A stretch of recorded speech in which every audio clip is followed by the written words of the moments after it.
পয়গম্বর বলেন, আয়েশা 9 বছর বয়সে আমার ঘর কন্যা করতে এসেছো, 6 বছর বয়সে তোমার সঙ্গে আমার বিয়ে, তুমি প্রাপ্তবয়স্কার সাবালিকা হওয়ার পরে আমার সংসার করতে এসেছো, সেখান থেকে এখন তোমার বয়স 17, আমি মুহাম্মদ রাসূলুল্লাহ আমার বয়স এখন 63। কত? আমার বয়স এখন 63। আয়েশা, মরণের পর আমাদের যেখানে হাজির হতে হবে সেই জায়গার কথা একটু বলি।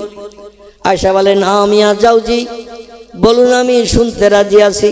নবী হাসরের মাঠ আল্লাহ যেদিন কায়েম করবেন, ইজা তাকুমুস সাত, যেদিন দুনিয়া আল্লাহ ধ্বংস করবেন, অনুফিখা ফিস সূর ফায়জা হুম মিনাল আজদাসি ইলা রাব্বিহিম ইয়ানসিলুন, ইসরাফিলকে দিয়ে আল্লাহ যেদিন সিংহায় ফুৎকার করাবেন, তাম পৃথিবী ওলট পালট হয়ে যাবে। ওয়াকরাজাতিল আরদু আসকালাহা, আল্লাহ কোরআনের ভিতরে বলছেন সেদিন জমিন কথা বলবে, তলার মাল উপরে উঠবে, উপরের মাল তলায় যাবে। কোটি কোটি টাকার সোনা দানা হীরা জহরত মণিমাণিক্য কাঞ্চন মাটির তলায় যা গোপন রেখেছিল মানুষ, এখন আর খুঁজলে পাওয়া যায় না। কারণ আর একটি জাতি আছে আমাদের মতো সেরা জাতি, এর নাম হলো জিন জাতি। কি নাম বলা? জিন। জিন জিন বিজ্ঞানীরা জিন বিশ্বাস করে না, দার্শনিকেরা বিশ্বাস করে না, ওরা বলে জিন বলে কিছু নাই। কিন্তু আল্লাহ কোরআনে একটি সূরার নাম কোট করেছেন, সূরাতুল জিন। আল্লাহ একটা সূরার নাম কোট করেছেন কোরআনে, সূরাতুল জিন। জিন বলে একটি সম্প্রদায় আছে, এদের আগুন দিয়ে বানানো হয়েছে। খলাকতাহু মিন নারও, আল্লাহ বলছেন তাদের বানানো হয়েছে আগুন দিয়ে। এর একটা জাতি আছে, আমরা তাদের দেখতে পাই না, কিন্তু তারা আমাদের দেখতে পায়। মাটির তলায় যত গোপন সম্পদ রাখা হয়, কিছুদিন অতিবাহিত হয়ে গেলে যে লোকটি রেখেছে সে যদি মারা যায়, তার আর উঠানোর কোনো কায়দা নাই, মারা গেছে, কবরে গেছে। জিনের ওই মালগুলো সরিয়ে সরিয়ে রেখে দেয়, মানুষ সেখানে খুললে আর পায় না। এমন ঘটনা ঘটে না? জিনিরা সরিয়ে রাখে, আপনি যত করবেন সরিয়ে নিয়ে যাবে।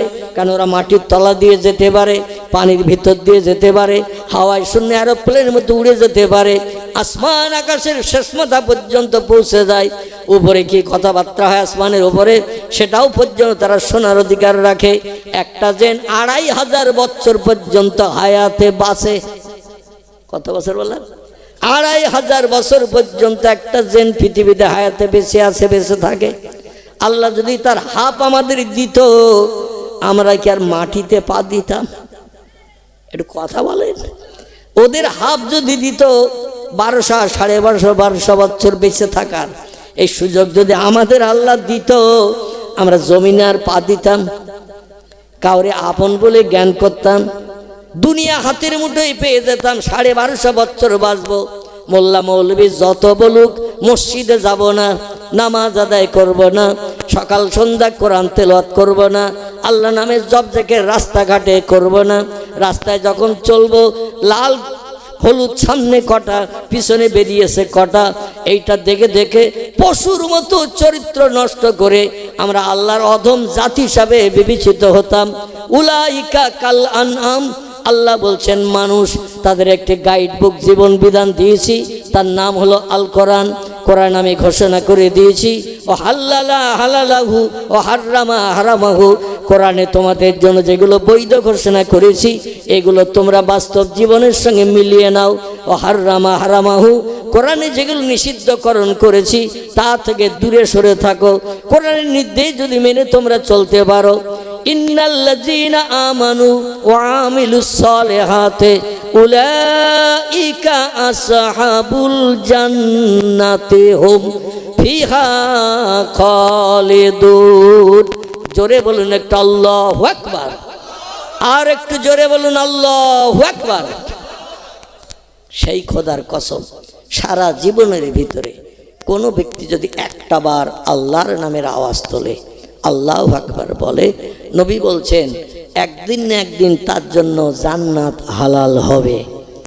আর যেদিন সে জান্নাতে যাবে, সেখান থেকে পরবর্তী কোটি কোটি বছর মরণ তার হবে না। ও জান্নাতের ভিতরে সুখ ভোগ করতে থাকবে, বাইরে কেউ কোনোদিন টেনে বার করবে না। জোরে বলুন সুবহানাল্লাহ। তার আল্লাহ নামের আওয়াজ তুলতে আপত্তি আছে আমাদের? আছে? কাল সকালবেলা বেঁচে থাকবো, কে কে একটু হাত তুলে দেখান তো। কাল সকাল পর্যন্ত ঘুমিয়ে সকালবেলা উঠবো, এ সার্টিফিকেট দিতে পারবো কেউ? কত ব্যক্তি ঘুমিয়ে পড়িয়ে মারা যায় না, যায় না। সকালবেলা ডাকা হচ্ছে, দাদার ডাক শোনে না। সকালবেলা ডাকা হচ্ছে, বাপ আর ডাক শোনে না। ঘাতে দেখা গেল বাপ কাঠ হয়ে গেছে, রাতে যে কখন মরিয়ে গেছে তার কোনো ইয়াত্তা বাড়ির আপনজনের নাই। এমন ঘটনা ঘটে না। কুল্লু নাফসিন যায়কাতুল মাউত, আল্লাহ বলছেন প্রত্যেকটি প্রাণীর মরণের আস্বাদ চাখানো হবে।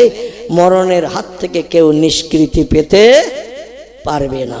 এই জন্য মরণ যখন হবে অবশ্যম্ভাবী, তাহলে পরকালের লম্বা জিন্দিগি, দুনিয়ার জিন্দিগি হলো তুচ্ছ দুদিনের জিন্দিগি, আজ আছি কাল নাই। এই জন্য আমরা পরকালের জিন্দিগির জন্য একটু ব্যবসা করতে রাজি আছি না নাই?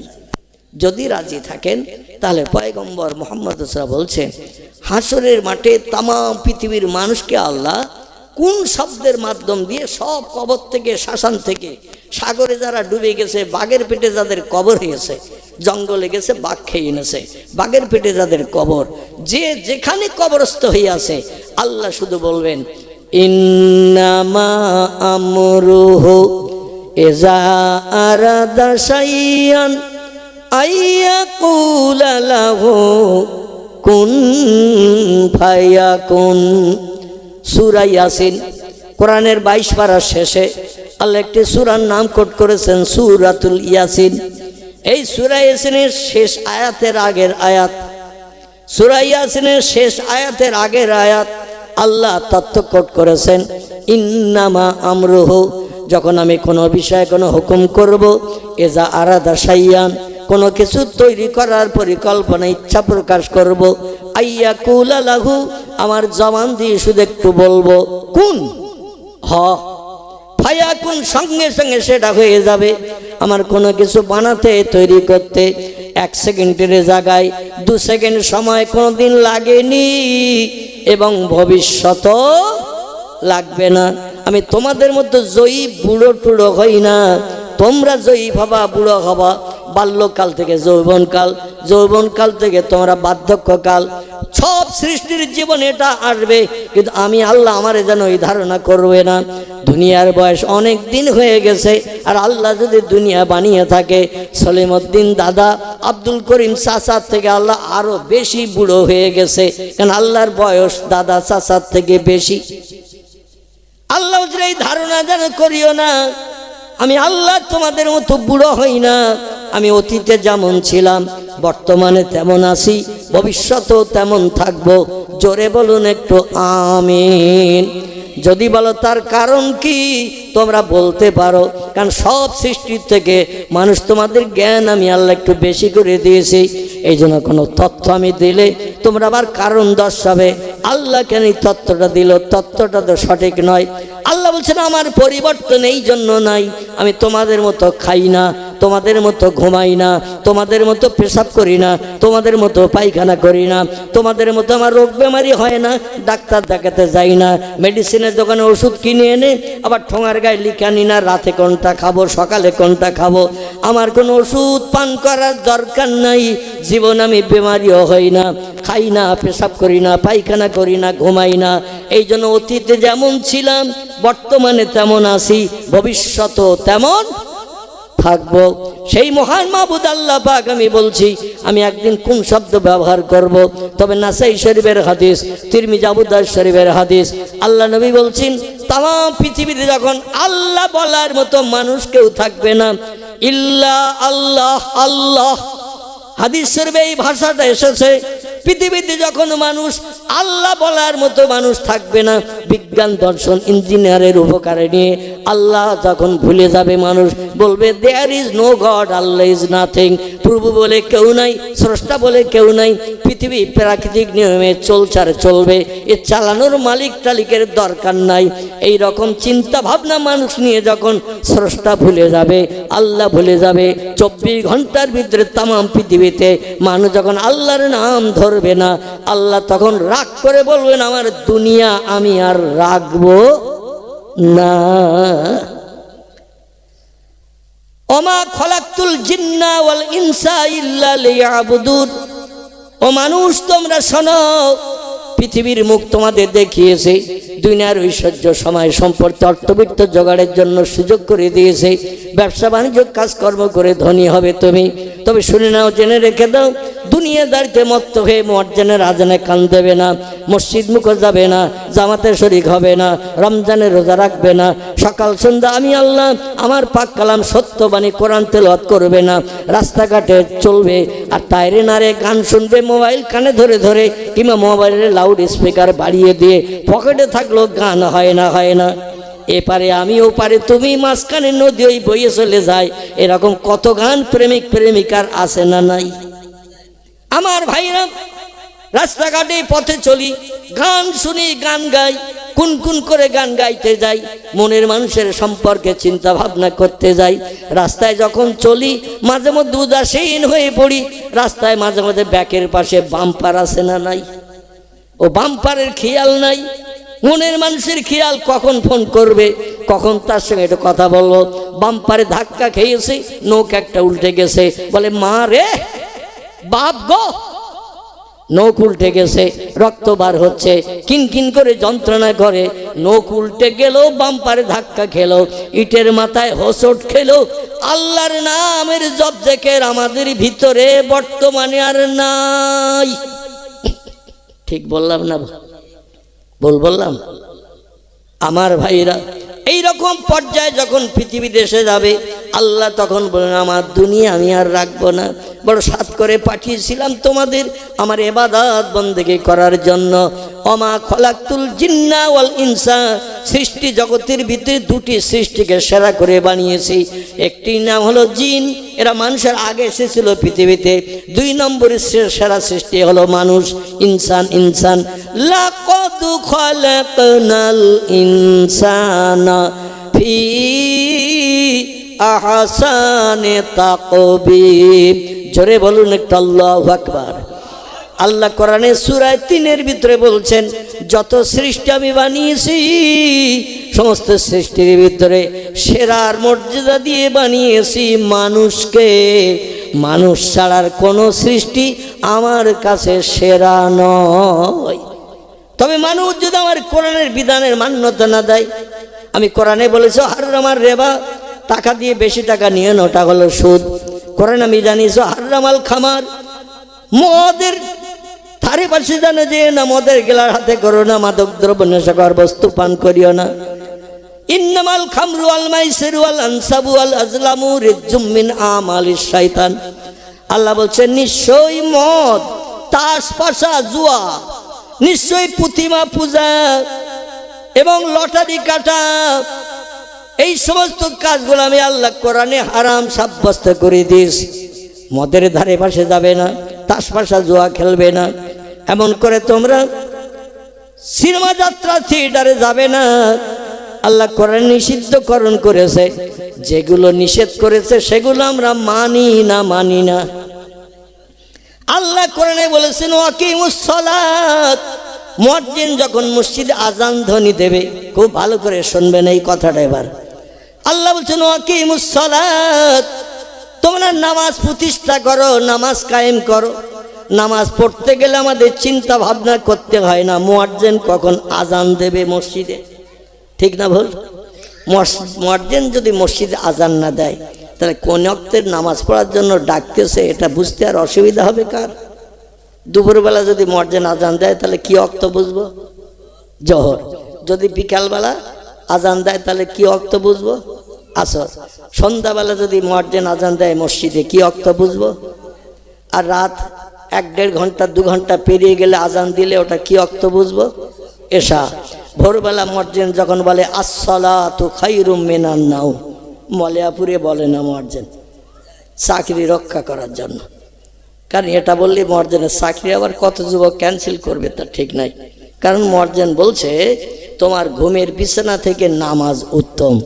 বলে কম্বল মুড়ি দিয়ে শুয়ে আছি, ভোরবেলা ঠান্ডা ঘুম, আর মুয়াজ্জিন বলছে ঘুমের বিছানা থেকে নামাজ উত্তম।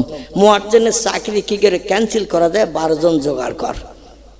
তাদের দেখে মুয়াজ্জিনের বলবো হয় ওই কথাটা বাদ দাও, ফজরে, জোহরে, আসরে, মগরিবে যেটা শুধু বলতে সেইটাই বলবে। জানো ফজরে তুমি ওইটা বলবে না আসসালাতু খায়রুম মিনান নাওম, ও কথা শুনে গায়ে বিষ লাগা মতো হয়। মুয়াজ্জিন কি শুনবে এই কথা? ফজরে বলতে নিষেধ করলে তাহলে কোন ওয়াক্ত কখন মুয়াজ্জিন ডাকে না, এই ডাকে যদি আমরা সাড়া দিই তাহলে আল্লাহর ইবাদত করতে আর অসুবিধা হবে? হবে? হবে না। কিন্তু আসলে আল্লাহ যেগুলো হালাল বানিয়েছেন, সকাল সন্ধ্যা নামাজ অন্তে তুমি আমার কোরআন তেলাওয়াত করো, রাস্তাঘাটে পথে যখন চলবে আমার নামের তাসবিহ সুবহানাল্লাহ, আলহামদুলিল্লাহ, লা ইলাহা ইল্লাল্লাহ, আল্লাহু আকবার বলতে বলতে চলো। আল্লাহ যেগুলো আমাদের জন্য ভালো ভালো কাজের কথা বলেছেন, গরিব এতিমদের সাহায্য করো, মিথ্যা কথা বলিও না, চুরি ডাকাতি ছিনতাই গুন্ডামি করিও না, কোনো অবৈধ মেয়ের দরজার করা রাত 1:30টায় যে নাড়া দিয়ে জীবন যৌবনে ক্ষুধা নিবৃত্তি করে এসো না। স্বামী নাই বাসতলায় চলে গেছে 2টি বাচ্চা নিয়ে, কোনো অভাগা নারী ঘর কন্যা করছে কষ্টের মাধ্যম দিয়ে, কোনো কাজের মাধ্যম দিয়ে। কিছু যুবক আছে টাকার প্রবল দেখিয়ে রাত 1:30টার সময় তার দরজার কড়া নাড়া দেয়, আমি এসে গেছি। জীবন যৌবনে ক্ষুধা নিবৃত্তির জন্য টাকার বিনিময়ে চরিত্র নষ্ট করে পশুর মতো বাড়ি আসে। এদিকে অবশ্য হয় না, আমাদের ওদিকে হয়। মাঝে মাঝে ধরা পড়ে, মাথা নেড়া করে দিয়ে পিঠে টিন বেঁধে বেরিয়ে বেরিয়ে লোকের দেখানো হয়, ব্যভিচার করে ধরা পড়েছে। জোরে বলুন একটু নাউজুবিল্লাহ। এদিকে অবশ্য এরকম হয় না, কেন এখন দলবাজি পার্টিবাজি আছে তো। একজন অন্যায় করলো, সেই যে পার্টির লোক সেই পার্টি তার পাশে সাপোর্ট দেবে। বাড়ি 6টা ভোট, কটা? 6টা ভোট বাড়ি। ওর বিবেককে যদি যায় ভোট কটা অন্য পাতে পড়বে। আর সামনের ইলেকশনে 4 ভোটে উইনিয়ার হয়েছিলাম, মেম্বারি ভোটে। এই জন্য চিন্তা ভাবনা করে বলে ওর পাশেই দাঁড়াতে হবে। আবার ভাইরা, আল্লাহর কোরআনের বিধান এখন দুনিয়ার স্বার্থ সিদ্ধির জন্য কোরআনের বিধান পৃথিবী থেকে নস্যাৎ হয়ে যাচ্ছে। ঠিক বললাম না ভুল বললাম? কোনো ব্যক্তির প্রাণ নাশ করে বিবি বাচ্চারে বিধবা এতিম বানিও না। কত মানুষ টাকার লোভে পড়ে কত ব্যক্তির প্রাণ নাশ করে তাদের বিবি বাচ্চাকে চিরতনের মতো বিধবা এতিম বানিয়ে দিচ্ছে। আল্লাহ বলেন এগুলো নিষিদ্ধকরণ করেছে, কাজগুলো করিও না। আমি মনে মনে ভাবি, আল্লাহ যেগুলো হালাল বানিয়েছেন এইগুলো যদি আল্লাহ হারাম বানাতো, আর যেগুলো আল্লাহ হারাম বানিয়েছেন ওগুলো যদি আল্লাহ হালাল বানাতো, দুনিয়ার মানুষ আনন্দে আত্মারা হয়ে ন্যাংট হয়ে নাচতো। ঠিক বললাম না ভুল বললাম? যেগুলো আল্লাহ হারাম বানিয়েছে, মদ খাওয়া যাবে না, সুদের ব্যবসা করা যাবে না, চুরি ডাকাতি ছিনতাই করা যাবে না, বিধবার দরজার কড়া নাড়া দেওয়া যায় না, কোনো মানুষের প্রাণনাশ করা যাবে না, এমন করে মিথ্যে কথা বলা যাবে না, খারাপ খারাপ কাজ করা যাবে না। এগুলো যদি আল্লাহ হালাল বলতো, আর নামাজ পড়া যদি নিষেধ করতো, রোজা রাখা যদি নিষেধ করতো, রাস্তাঘাটে পথে আল্লাহ আল্লাহ জবজেকে যদি আল্লাহ নিষেধ করতো, আমরা ন্যাংট হয়ে নাচতাম কি না? আমরা পশু হলাম কি মানুষ থাকলাম? সৃষ্টি শ্রেষ্ঠ জীব থাকলাম কি পশু হলাম? উলাইকা কাল আনআম। আল্লাহ বলছেন আমার কোরআনের বিধান যারা মানল না এরা চতুষ্পদ জন্তুর সমতুল্য। আমি বলছি না, আল্লাহ বলছে কোরআনে। আমার কোরআনের বিধানের মান্যতা যারা দিল না, পৃথিবীতে সব সৃষ্টি থেকে যাদের জ্ঞান বেশি করে দিয়েছে, তারা এই জ্ঞান পাওয়া সত্ত্বেও আমার কোরআনের বিধানকে ভালো বলে মনে করলো না। উলাইকা কাল আনআম, এরা চতুষ্পদ জন্তুর সমতুল্য। আল্লাহ অন্য কারোর সঙ্গে সমতুল্য না করে চতুষ্পদ জন্তুর সমতুল্য করেছেন কেন বলুন তো? দেখবেন গরু, ছাগল, হাঁস, মুরগি, ইঁদুর, কুকুর, বিড়াল, 4 পেয়ে জন্তু বা 2 পেয়ে জন্তু মানুষ ছাড়ার যারা আছে, এরা মারে স্ত্রী হিসাবে ব্যবহার করে, বোনের স্ত্রী হিসেবে ব্যবহার করে, খালার স্ত্রী হিসেবে ব্যবহার করে, নানির স্ত্রী হিসেবে ব্যবহার করে, নিজের কন্যাকে স্ত্রী হিসেবে ব্যবহার করে। যদি বলেন হুজুর বুঝতে পারলাম না, দেখবেন একটা গরু যখন পুরুষ গরু, আমরা যারে বলদ গরু বলি, এ যখন প্রাপ্তবয়স্ক হয় ওর মারে স্ত্রী হিসাবে ব্যবহার করে না? করে না? বোনেরে করে না? করে না? একটা মুরগি 8টা বাচ্চা নিয়ে ঘুরে ঘুরে খাইয়ে বড় করেছে। একটা মুরগি মানে ধাড়ি মুরগি 8টা ডিম পেড়ে পিলে তুলেছে, পিলে তুলে বেরিয়ে বেরিয়ে খাইয়ে বড় করেছে। আচ্ছা, ওই বাচ্চার ভিতরে 3টে মোরগ আর মনে করেন 5টা মুরগি হয়ে গেছে। 8টার ভিতরে 3টে মোরগ, 5টা মুরগি, কি 4টে মোরগ, 4টে মুরগি। যখন ওরা বড় হয়ে গেছে, মোরগ যখন সাবালক হয়ে গেছে, ও মারে ছাড়বে? কি জীবন যৌবনের ক্ষুধা নিবৃত্তির জন্য মারে ছাড়বে? ও মারে স্ত্রী হিসাবে ব্যবহার করবে। ও যে বোনেরা ওর সঙ্গে ঘুরছিল ও বোনকেও স্ত্রী হিসাবে ব্যবহার করে না? করে না? আমরা তো অন্ধ না, দেখতে পাই না? ও বোনকেও স্ত্রী হিসেবে ব্যবহার করে। খালা, নানি, দাদি, ফুবু যা আছে নারী জাতি সব ওদের স্ত্রী। আল্লাহ বলছেন তাই তোমরা যেন চতুষ্পদ জন্তু গরু আর ছাগল হাঁস মুরগির মতো হয়ে না, বালহুম আদল, বরং তার থেকেও তোমরা নিকৃষ্ট। সৃষ্টি শ্রেষ্ঠ আমরা। আল্লাহ কোরআনে এক জায়গায় বললেন লাকাদ খলাকনাল ইনসানা ফি আহসানি তাকওয়িম, সমস্ত সৃষ্টির তোমরা সেরা, কিন্তু সেরা তখন আমার কোরআনের বিধান মেনে চলবে যখন। আর যেই কোরআনের বিধান তোমরা মেনে চলবে না তোমরা চতুষ্পদ জন্তু সমতুল্য। এই বলি আল্লাহ ক্ষান্ত হন নাই, বরং বলছে বালহুম আদল, তার থেকেও নিকৃষ্ট।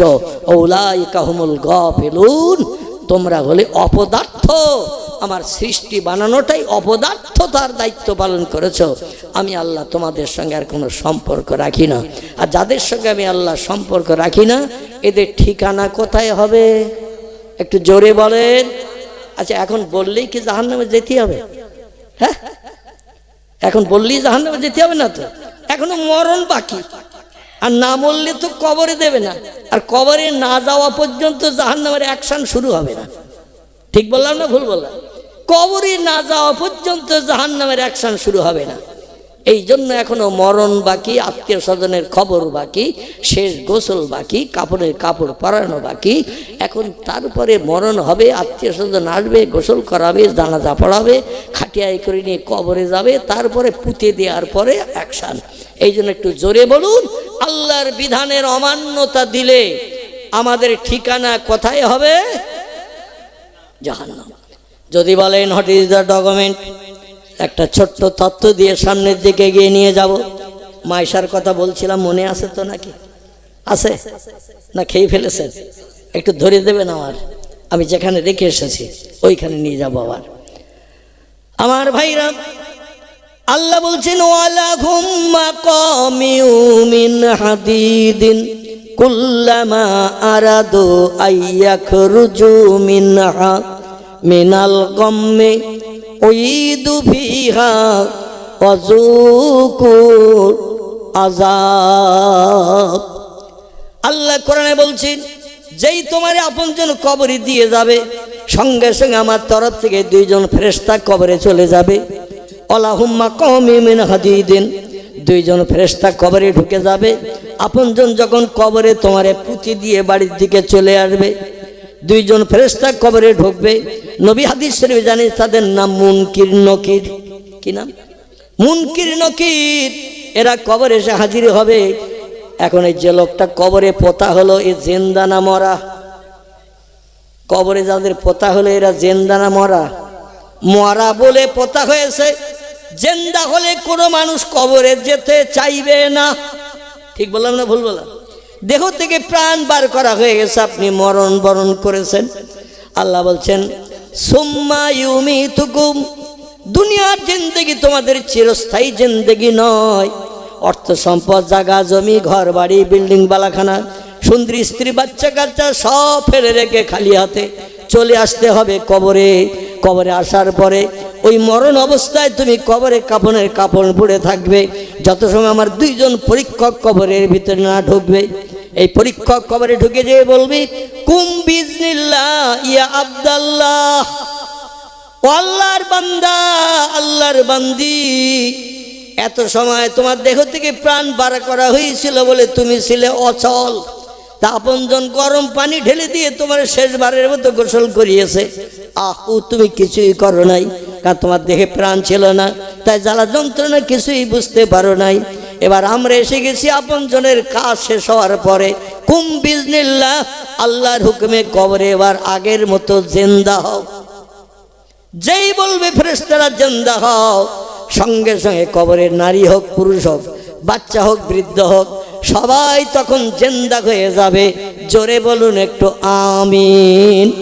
যদি কেউ বিশ্বাস না করে, শরীয়তের ফতোয়ার কিতাব, কারো নাম হেদায়া, কারো নাম ফতোয়া দুর্রে মহতার, কারো নাম ফতোয়া কাজী খান, কারবানা ফতেহ মুহিত, কারবানা ফতেহ স্বামী, কারবানা ফতেহ মারাকিউল ফালা, বিখ্যাত বিখ্যাত ফতোয়ার কেতাবে লেখকের একমত হয়ে লিখেছেন কবরে আবার জিন্দা হবে।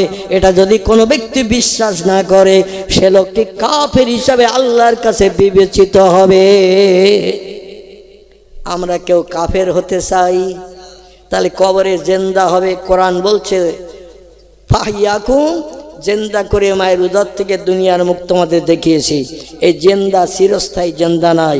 সুম্মা ইউমিতুকুম, আবার একদিন তোমাদের মরণ ঘটানো হবে। সুম্মা ইউমিতুকুম, তোমাদের মরণ ঘটানো হবে। আপনজন আত্মীয় স্বজন জাগা জমি সহ হাতছাড়া করানো হবে। আচ্ছা, যখন কেউ মারা যায় কারো কবরে কি 10 ভরি সোনা কেউ দিয়ে এসেছেন? তার জামা কাপড় 10 সেট রয়েছে, তো আর বাড়ি আসবি না, পরবি না, জামা কাপড়গুলো দিয়ে গেলাম। মাঝে মধ্যে যেখানে যেখানে যাস নতুন জামা কাপড় পরিয়ে যাস, দেয়া হয়তো নাকি? আচ্ছা, কোমরে যদি একটা সুতার ঘুঞ্চি থাকে মরার পরে, শেষ গোসল যখন করায় ও সুতার ঘুঞ্চিটা কেটে দেয় না রেখে দেয়? আচ্ছা, হাতে যদি একটা তামার আংটি টাংটি থাকে ওটা গোসল করার সময় রেখে দিয়ে কবরে দেয় না খুলে নেয়? যেমন এসেছি মায়ের পেট থেকে একেবারে নিঃসম্বলহীন, কিছুই নাই, উলঙ্গ হয়ে মায়ের পেট থেকে যেমন এসেছি তেমন উলঙ্গ হয়েই কবরে যেতে হবে। শরীয়তের বিধান। আল্লাহ বললেন তুমি প্রাপ্ত বয়স্ক প্রাপ্ত বয়স্কা, আর উলঙ্গ করে কবরে দিলে তোমার মান সম্মান ইজ্জতটা, যত ব্যক্তি কবরস্থ করতে আসবে শ্মশানে পুরাতে আসবে তোমার গুপ্তাঙ্গ দেখার সুযোগ পাবে। আমি আল্লাহ এই লজ্জা তোমারে দিতে চাই না, তাই শরীয়তের বিধান একটু কাপড় দিয়ে ঢেকে দেওয়ার কথা বলা হয়েছে।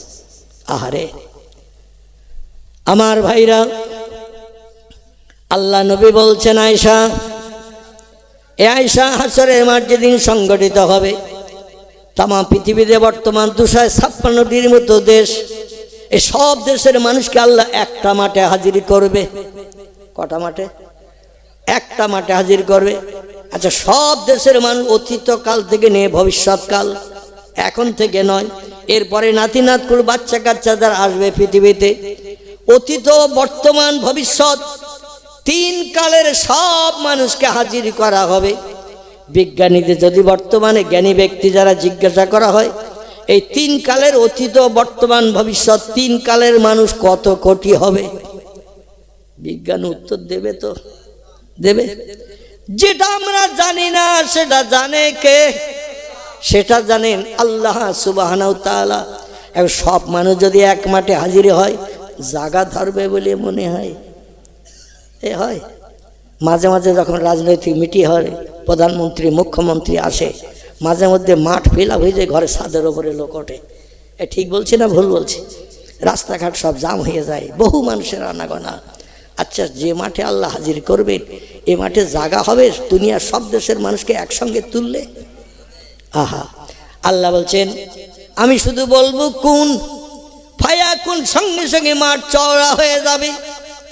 তবে হাদিস শরীফে পয়গম্বর বলছেন এই মাঠটি সূত্রপাত হবে সিরিয়ার প্যালেস্টাইনের বাইতুল মুকাদ্দাসের সামনে থেকে। জোরে বলুন একটু সুবহানাল্লাহ। নানি দাদির কোনো কিস্সা কাহিনীর কথা আপনাদের কাছে বলছি না, পয়গম্বরের জবানি ভালো করে শুনুন। আল্লাহ নবী বলছেন সিরিয়ার দেশে প্যালেস্টাইন বলে একটি জায়গা, শহর, সেইখানে একটি পুরানো মসজিদ অতীতকালের আছে। এই মসজিদটির নাম আল্লাহ কোরআনের 15 পারার প্রথম লাইনে নামকট করেছেন, বিসমিল্লাহির রহমানির রহিম, সুবহানাল্লাযী আসরা বিআবদিহি লাইলাম মিনাল মাসজিদিল হারামি ইলাল মাসজিদিল আকসা। জোরে বলুন আল্লাহু আকবার। এখানে 2টি মসজিদের নামকরণ করা হয়েছে কোরআনের 15 পারার প্রথম লাইনে। একটি মসজিদের নাম বাইতুল্লাহ শরীফ, মসজিদে হারাম, চতুর্দিকে গোল করে বানানো একটা মসজিদ। আপনারা আমার একটু তথ্য দেন, বর্তমান পৃথিবীতে 256টা দেশ আছে, এমন কোনো দেশ নাই যে দেশে মুসলমান নাই, সব দেশে মুসলমান বিদ্যমান। জোরে একটু খুশি হয়ে বলুন সুবহানাল্লাহ। কিন্তু এমন অনেক দেশ আছে যে দেশে হিন্দু নাই, জৈন নাই, শিখ নাই, বৌদ্ধ নাই, ইহুদি নাই, খ্রিস্টান নাই, কোল নাই, ভিল নাই, নাগা নাই, খাসা নাই, মুন্ডা নাই, আর্য নাই, অনার্য নাই, আদিবাসী নাই, সাঁওতালি নাই, কোনো ধর্মাবলম্বী নাই, এমন বহু দেশ আছে। কিন্তু মুসলমান এমন একটা জাতি সম্প্রদায়, এরা পৃথিবীর সব দেশে বর্তমানে বাস করছে। জোরে বলুন সুবহানাল্লাহ। আচ্ছা, মুসলমান যে দেশে আছে সেই দেশে মসজিদের দরকার আছে না নাই? মুসলমান যে দেশে থাকে সে দেশে মসজিদের দরকার আছে। কারণ মুসলমানদের আল্লাহ ভক্তি দেখানোর জন্য সব থেকে বড় ইবাদত হলো আফজালুল ইবাদাতে ইবাদাতুস সালাহ। আল্লাহর পয়গম্বর বলছেন, আল্লাহকে রাজি করতে খুশি করতে গেলে সব থেকে উত্তম উপায়ের নাম হলো নামাজ। কি নাম বললাম? নামাজ। আমি আজকে যদি আপনাদের জিজ্ঞাসা করি এশার নামাজ কে কে পড়িয়েছেন, একটু হাত তোলেন। হাত উঠবে না প্যারালাইজড হবে? হাত। আল্লাহু আকবার। আরে আল্লাহর ফরজ হুকুমকে নস্যাৎ করে নফল মজলিস এসে পড়েছে, এটা হলো মুস্তাহসান নফল মজলিস। ফরজ হুকুম নস্যাৎ করলাম, পায়খানা করলাম, আমরা পানি দিয়ে ধৌত করলাম না, পেশাব করে 11 বার ধুচ্ছি, নোংরা থাকবে না যাবে? পায়খানা করলাম, নোংরা ধুলাম না, পেশাব করে 11 বার পানি দিলাম গুপ্তঙ্গে। ইবাদতটা ঠিক তদনুরূপ। অবশ্যই আমাদের ফরজ হুকুম আল্লাহর রেজামন্দি করতে গেলে, আল্লাহর দুনিয়ায় বাস করতে গেলে, আল্লাহ দিয়ে অনুদান সুন্দরী বিবি বাচ্চা নিয়ে সংসার যাপন করতে গেলে, আল্লাহর জমিনে ঘর বেঁধে থাকতে গেলে আগে মালিককে রাজি করতে হবে না? হবে না? মালিক যদি রাজি না হয় সে বাড়িতে গোলাম চাকর মানদার থাকতে পারবে নাকি? বাড়িওয়ালা বলবে আমি তোরে মাসে 6,000 টাকা মাইনে দেই, বছরে 3 বার জামা কাপড় দেই, দৈনন্দিন 3 বার খেতে দেই, এরপরে যেটা বলিস সেটা শুনিস না, যে কাজটা বলিস সেটা করিস না, বেরিয়ে যা, আমার বাড়ি তো থাকা হবে না। বলবে না? বলবে না মালিক? বেরিয়ে যা। আল্লাহ ঠিক তদনুরূপ আমাদের দিকে লক্ষ্য করে বলছেন, ইয়া মাশারাল জিন্নি ওয়াল ইনসি ইনিস্তাতাতুম আন তানফুযু মিন আকতারিস সামাওয়াতি ওয়াল আরদ ফানফুযু লা তানফুযুনা ইল্লা বিসুলতান। জোরে বলুন একটু আল্লাহু আকবার। কোরআনের 27 পারা, সূরাটির নাম হলো সূরাতুর রহমান। আল্লাহ বলছে, এই দুনিয়ার জিন ইনসানের দল, এই পৃথিবীর শ্রেষ্ঠ বসবাসকারী ব্যক্তিরা, আমি আল্লাহ, আমার ইবাদত উপাসনা করো, আমার নামে তাসবিহ পড়ো, আমার নামে জপ জিকির করো। যদি আমার ইবাদত বন্দেগী তোমরা না করো, আমার দুনিয়ায় বাস করবে, আমার নেয়ামত খাবে, আমার অনুদান বিবি বাচ্চা নিয়ে সংসার জীবনে সুখ ভোগ করবে, জীবন যৌবনের ক্ষুধা নিবৃত্তি করবে, আর আমার 24 ঘন্টা একবার ডাকবে না, আমার নাম নেবে না, ফানফুতু, বেরিয়ে যা আমার দেশ থেকে। যে দেশে চাঁদ ওঠে না, যে দেশে সূর্য ওঠে না, যে দেশে রাত হয় না, যে দেশে দিন হয় না, এমন যদি কোনো দেশ তোর জানা থাকে সেখানে চলে যা। আমার মুয়াজ্জিনের আযানে তোর কান দিতে হবে না, আমার মুয়াজ্জিনের আযানে তোর কান দিতে হবে না। আচ্ছা বলুন তো, রাত হয় না, দিন হয় না, এমন দেশ আছে পৃথিবীতে? আছে? চাঁদ ওঠে না, সূর্যোদয় হয় না, এমন দেশ আছে পৃথিবীতে? সব দেশে চাঁদ মানুষ দেখতে পায়, সূর্য মানুষ দেখতে পায়, রাত হয়, দিন হয়। আল্লাহ এটা আমার হুকুম মানে অশামসুল কামারু বিহুসবান, চন্দ্র সূর্য আমার নামের তাসবিহ পড়ে এবং আমার হুকুম মেনে দৈনন্দিন তারা একবার করে পৃথিবীর চতুর্দিকে রাউন্ড দিয়ে ঘুরপাক খায়।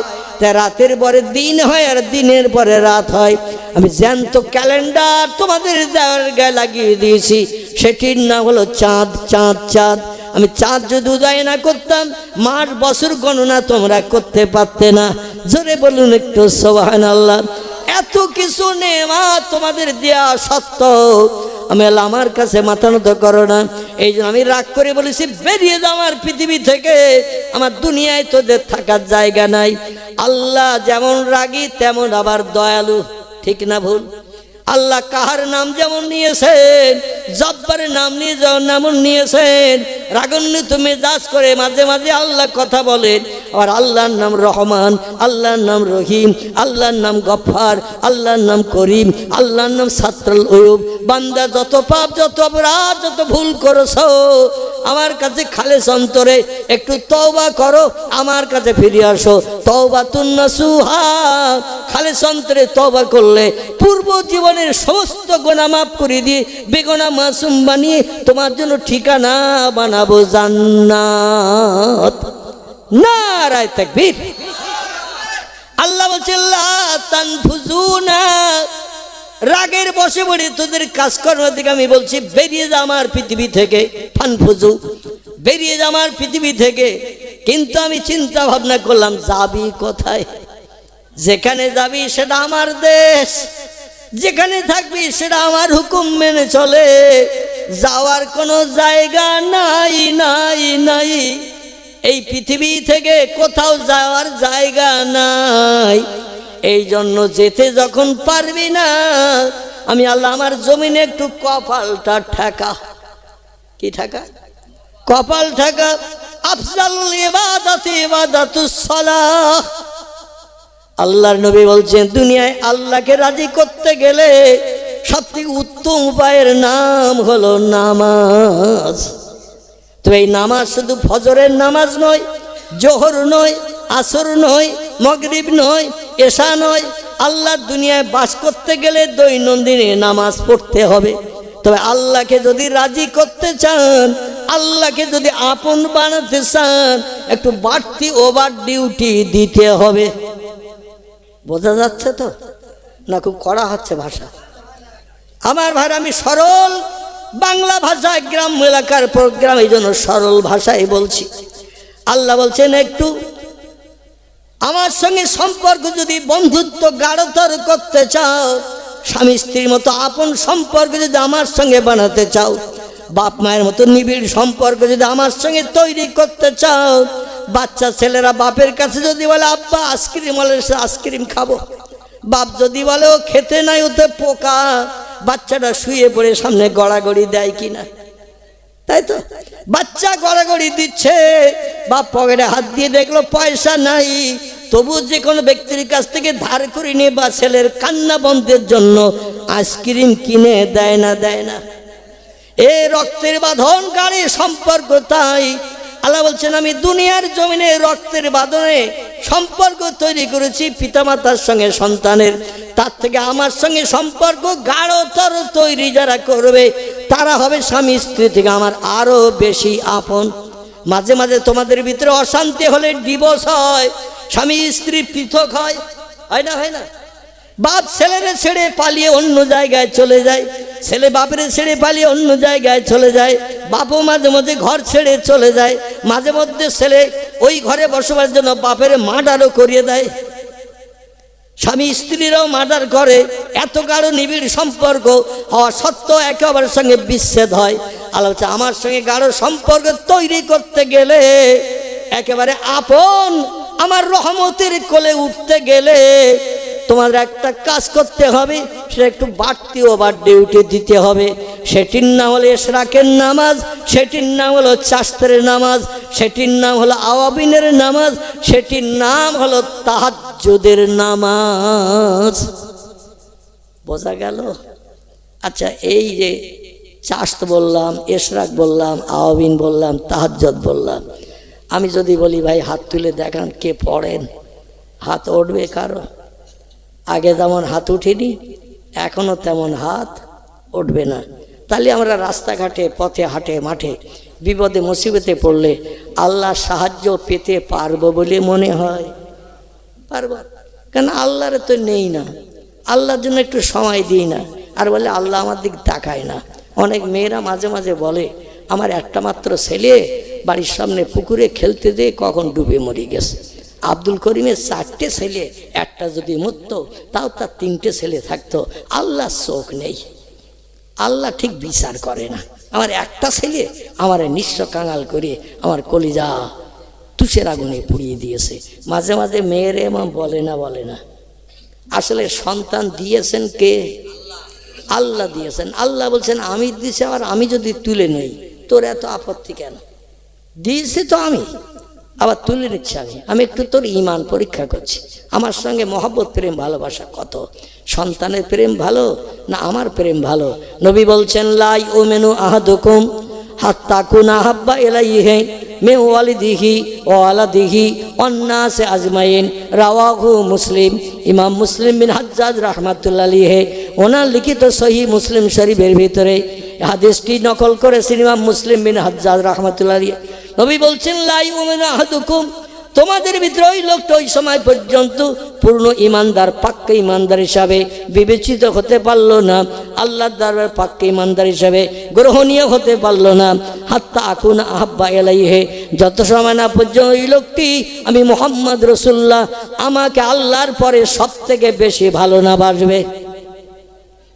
আল্লাহর ভালোবাসার পর 2 নম্বরে যদি ভালোবাসতে হয় স্ত্রীকে নয়, মেয়েকে নয়, ছেলেকে নয়, বাপকে নয়, মাকে নয়, বন্ধু বান্ধব কাউকে নয়, আল্লাহর পরে যদি ভালোবাসা কাউকে দিতে চাও আমি মুহাম্মদ রাসূল আমাকে ভালোবাসতে হবে। যখন আমার ভালোবাসা তোমার ভিতরে পূর্ণতর তৈরি হয়ে যাবে তখন তুমি আল্লাহর দরবারে ইমানদার হিসাবে বিবেচিত হবে। আর ইমানদার যারা হবে একদিন আল্লাহর জান্নাতের সুখ তাদের নসিবে জুটবে। জোরে বলুন একটু সুবহানাল্লাহ। সাহাবীরা বললেন ইয়া রাসূলুল্লাহ আপনার ভালোবাসা কেমন হলে আপনি খুশি হবেন, আপনার ভালোবাসার পাত্র হতে পারবো, একটু তথ্য দিন। আল্লাহ নবী বললেন মিন ওয়ালিদিহি ওয়ালাদিহি ওয়ান নাসি আজমাইন, বাপ ছেলের যেমন ভালোবাসে, ছেলেরে বাপরে যেমন ভালোবাসে, স্বামী স্ত্রীর যেমন ভালোবাসে, স্ত্রী স্বামীরে যেমন ভালোবাসে, বাপ মা যেমন সন্তানকে ভালোবাসে, সন্তান যেমন বাপ মারে ভালোবাসে, ওয়ান নাসি আজমাইন, তাম পৃথিবীর মানুষের সঙ্গে যত ভালোবাসা প্রেম মহব্বত গাঢ়তর তৈরি করে তার থেকে আমার ভালোবাসা হৃদয়ে যত সময় না পর্যন্ত একটু বেশি তৈরি না করবে সে লোকটি উম্মতে মুহাম্মাদি হবে না, ইমানদার পাক্কা হবে না, জান্নাত হালাল বানাতে পারবে না, আমার সাহায্য হাসরের ময়দানে পেতে পারবে না।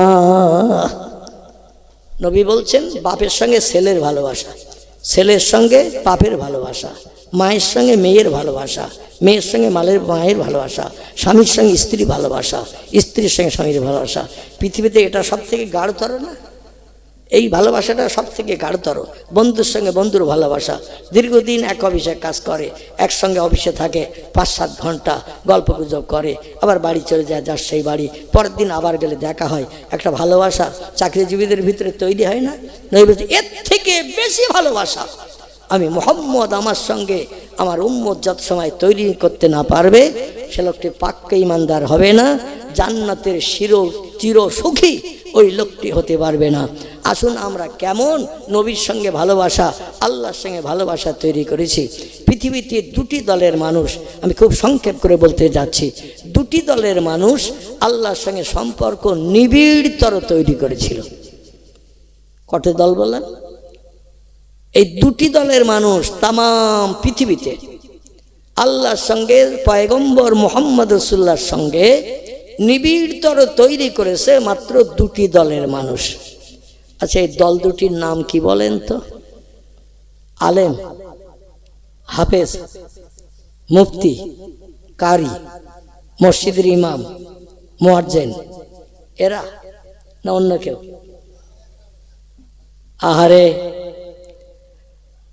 আমার ভাইরা খুব ভালো করে শোনেন, এই পৃথিবীতে যত সম্প্রদায়ের মানুষ আমরা বাস করি, চাষি, তাঁতি, কামার, কুমোর, সুতোর, ধোপা, নাপিত, ডাক্তার, কবিরাজ, মাস্টার, হাকিম, জজ, উকিল, ব্যারিস্টার, বিজ্ঞান, দর্শন, ইঞ্জিনিয়ার, এমন করে ভৌগোলিক, দার্শনিক, ঐতিহাসিক, এমন করে পৃথিবীতে সুতোর থেকে শুরু করে, এমন করে দর্জি থেকে শুরু করে আলেম, হাফেজ, কারি, মুফতি, মসজিদের ইমাম, মুয়াজ্জিন, মুক্তাদি, যত দলের মানুষ এই পৃথিবীতে আমরা বাস করি, আমরা কেউ আল্লাহর সঙ্গে সম্পর্ক গাঢ়তর আপন বানাতে পারি নাই। কেবল 2টি দলের মানুষ আল্লাহর সঙ্গে সম্পর্ক গাঢ়তর তৈরি করেছে, আল্লাহ ছাড়া তারা কিছুই চেনে না। আল্লাহ ছাড়া কিছুই জানে না। এরা হলো দুটি দলের মানুষ।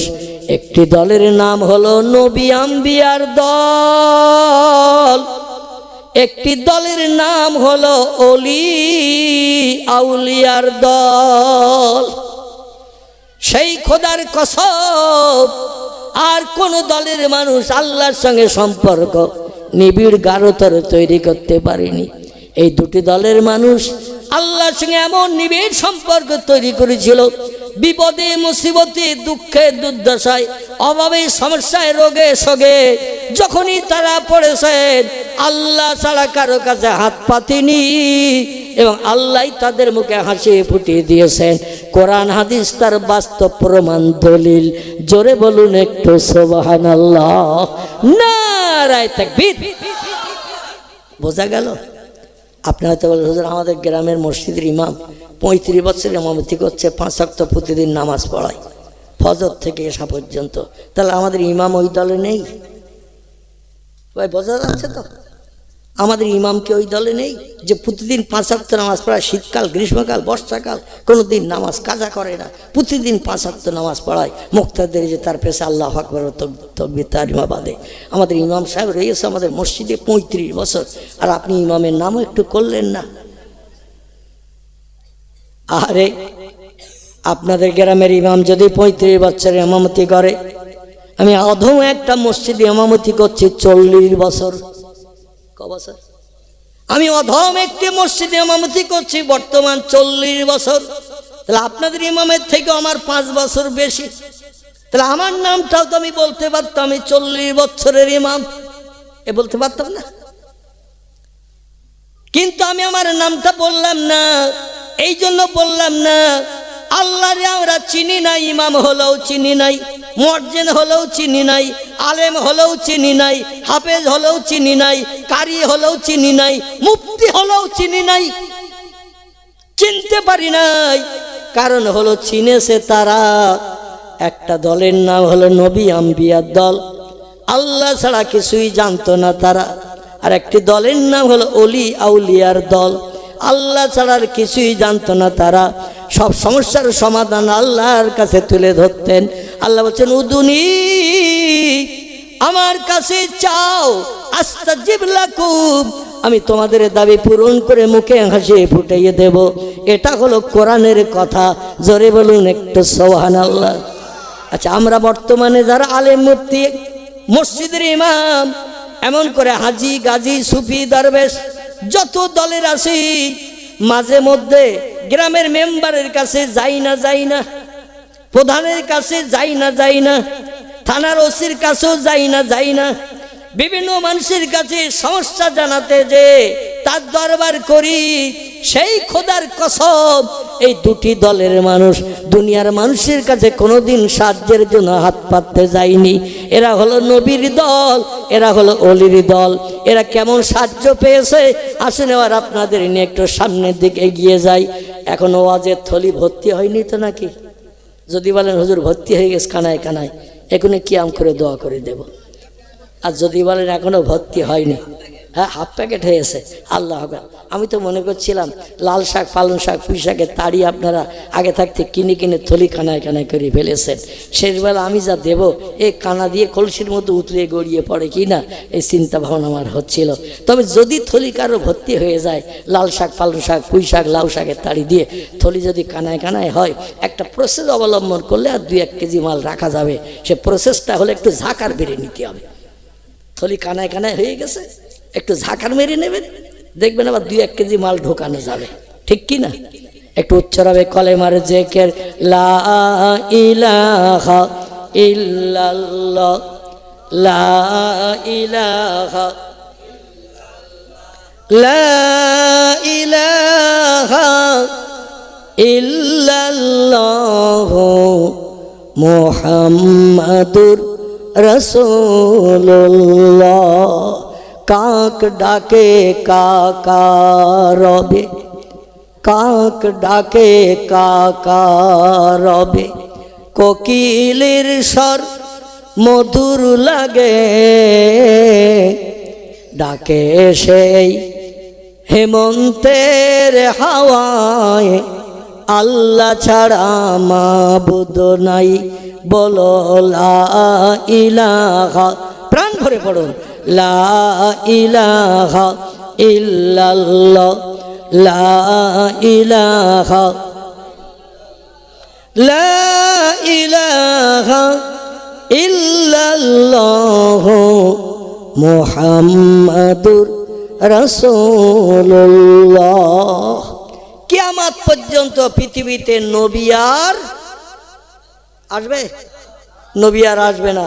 কোরআনের 22 পারা সূরা আহজাবে আল্লাহ তথ্য কোট করেছেন, মা কানা মুহাম্মাদুন আবা আহাদিম মির রিজালিকুম ওয়ালাকির রাসূলুল্লাহি ওয়া খাতামান নবিয়্যিন।